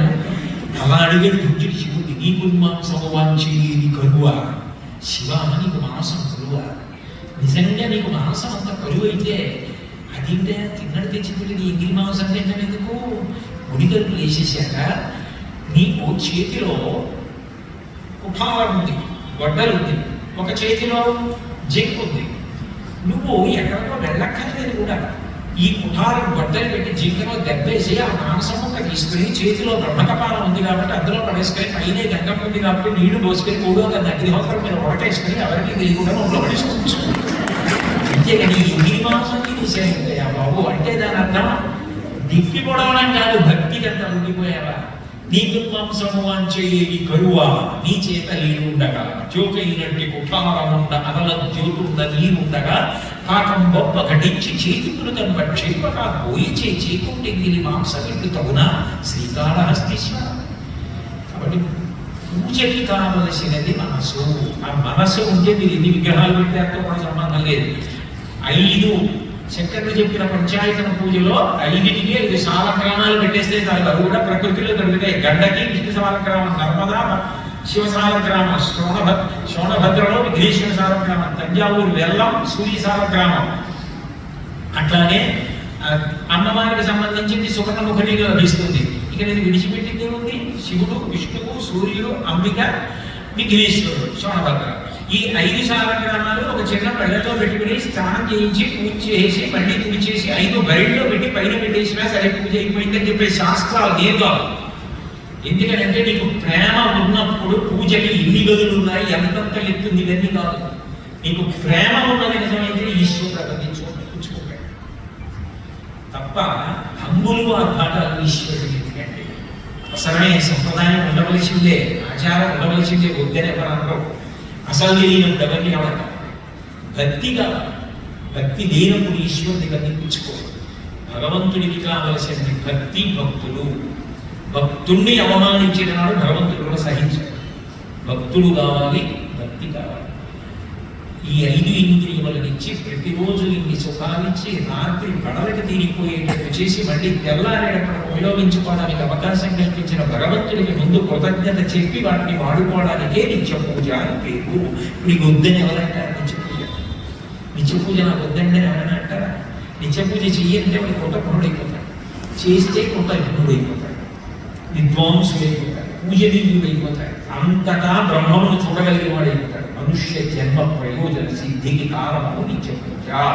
అంత గొప్పది నిత్య పూజ. సరే, పెద్దలు నన్ను పిలిచి దేని గురించి అయినా మాట్లాడాలంటే ఒక రోజులో కొద్దిగా ఏదైనా నలుగురికి పనికొచ్చే విషయంగా ప్రతిపాదించడానికి నిత్య పూజ బాగుంటుందేమో అనుకున్నప్పుడు దాని గురించి మాట్లాడమంటే మాట్లాడాను. కానీ ఇప్పటికే 8:30 నేను ఇళ్లలో వెళ్ళి పలహారం చేయాలి కాబట్టి నేను వీళ్ళు చేయాలి కాబట్టి మిమ్మల్ని ఇలాగే నిర్బంధించి వింటున్నారు కదా అని మాట్లాడటం మర్యాద కాదు. దేశకాలాలు గుర్తించలేయబట్టి కదా అంటాడు సూర్యుడు. దేశకాలంలో తెలిసి ప్రవర్తించాలి. అందుకని ఇక్కడితో నా ప్రవచనాన్ని పూర్తి చేస్తూ మీ అందరూ నా మీద ఇంత ప్రేమాభిమానాలు చూపించినందుకు, ఇంతసేపు ఇంత గౌరవ స్థానాలను పొందిన వారు కూడా అంత వినయంతో అంత మర్యాదతో కూర్చొని విన్నందుకు మీ అందరికీ నా హృదయపూర్వక కృతజ్ఞతలు తెలియజేస్తున్నాను. నేను స్వతంత్రించి ఒక్క విషయం చెప్తున్నాను. నిర్వాహకులు అందరూ తీసుకోలేదని దయచేసి అనుకోకండి. ఈ అక్టోబర్ 25, 26, 27 తేదీల్లో ఒక అద్భుతమైనటువంటి ప్రయోగాన్ని ధర్మగర్ధిని అని ఒక సంస్థ తరఫున చేస్తున్నాం. అది నిస్వార్థమైన సంస్థ. అదేమి డబ్బుల కోసం చేసేది కాదు. అసలు సంస్థల జోలికి నేను వెళ్ళను కూడా. ఎందుకంటే నేను ఇన్ని వేల ప్రసంగాలు చేశాను, కానీ ప్రసంగాలకి తాంబూలాలు నేను ఎప్పుడు పుచ్చుకోలేదు. నేను పుచ్చుకునేది అది కూడా నేను రిటైర్ అయిపోయిన తర్వాత ఇన్ని ఊళ్ళు వెళ్ళలేదు కాబట్టి దారి వచ్చి ఎక్కడే పుచ్చుకుంటూ ఉంటాను. అది ఆ ధర్మవర్తిని 25వ తారీఖున గంగావతరణం షణ్ముఖోత్పత్తి మీద పరిచయ ప్రసంగం ఉంటుంది. 26వ తారీఖున నిజానికి రామాయణాన్ని రచించినప్పుడు వాల్మీకి మహర్షి దాన్ని గానం చేయమని చెప్పాడు. లవకుశుడు గానం చేశాడు. అపూర్వంగా గర్భిణీ స్త్రీలకి కూడా ఎంతో మంచిది కాబట్టి వేళ 26, 25 పరిచయ ప్రసంగం చేస్తాను దాని గురించి. 26, 27 గంగావతరణము, షణ్ముఖోత్పత్తి, గానము, వ్యాఖ్యానము, వీణ, మూడింటి మీద కార్యక్రమం జరుగుతుంది. అంటే రామాయణం ఎలా వినాలని వాల్మీకి కోరుకున్నారో అలా చెయ్యాలి అని కోరిక. అందుకని 3 రోజుల కార్యక్రమంగా ఉంటుంది. మీరు ఈ పట్టణంలోనే ఉన్నారు కాబట్టి, నేను ఇక్కడికి వచ్చాను కాబట్టి మీ అందరికీ నేను వ్యక్తిగతంగా ఆహ్వానం అందజేసినట్టు భావించండి. సాయంకాలం 6:30 ఉంటుంది. మీరు 6:15కి వస్తే మీ స్థానాల్లో కూర్చోవచ్చు. కాబట్టి ఇది ఆహ్వానంగా భావించవలసిందిగా కోరుతూ మీ అనుమతి లేకుండా ప్రకటించినందుకు అందించవలసి అట్లాగే సత్యసాయి నిగమానంలో ఉంటుంది ఈ కార్యక్రమం. కాబట్టి ఇది తెలియజేశాను. మీ అందరికీ వేరొక్కసారి నా హృదయపూర్వక కృతజ్ఞతలు తెలియజేస్తూ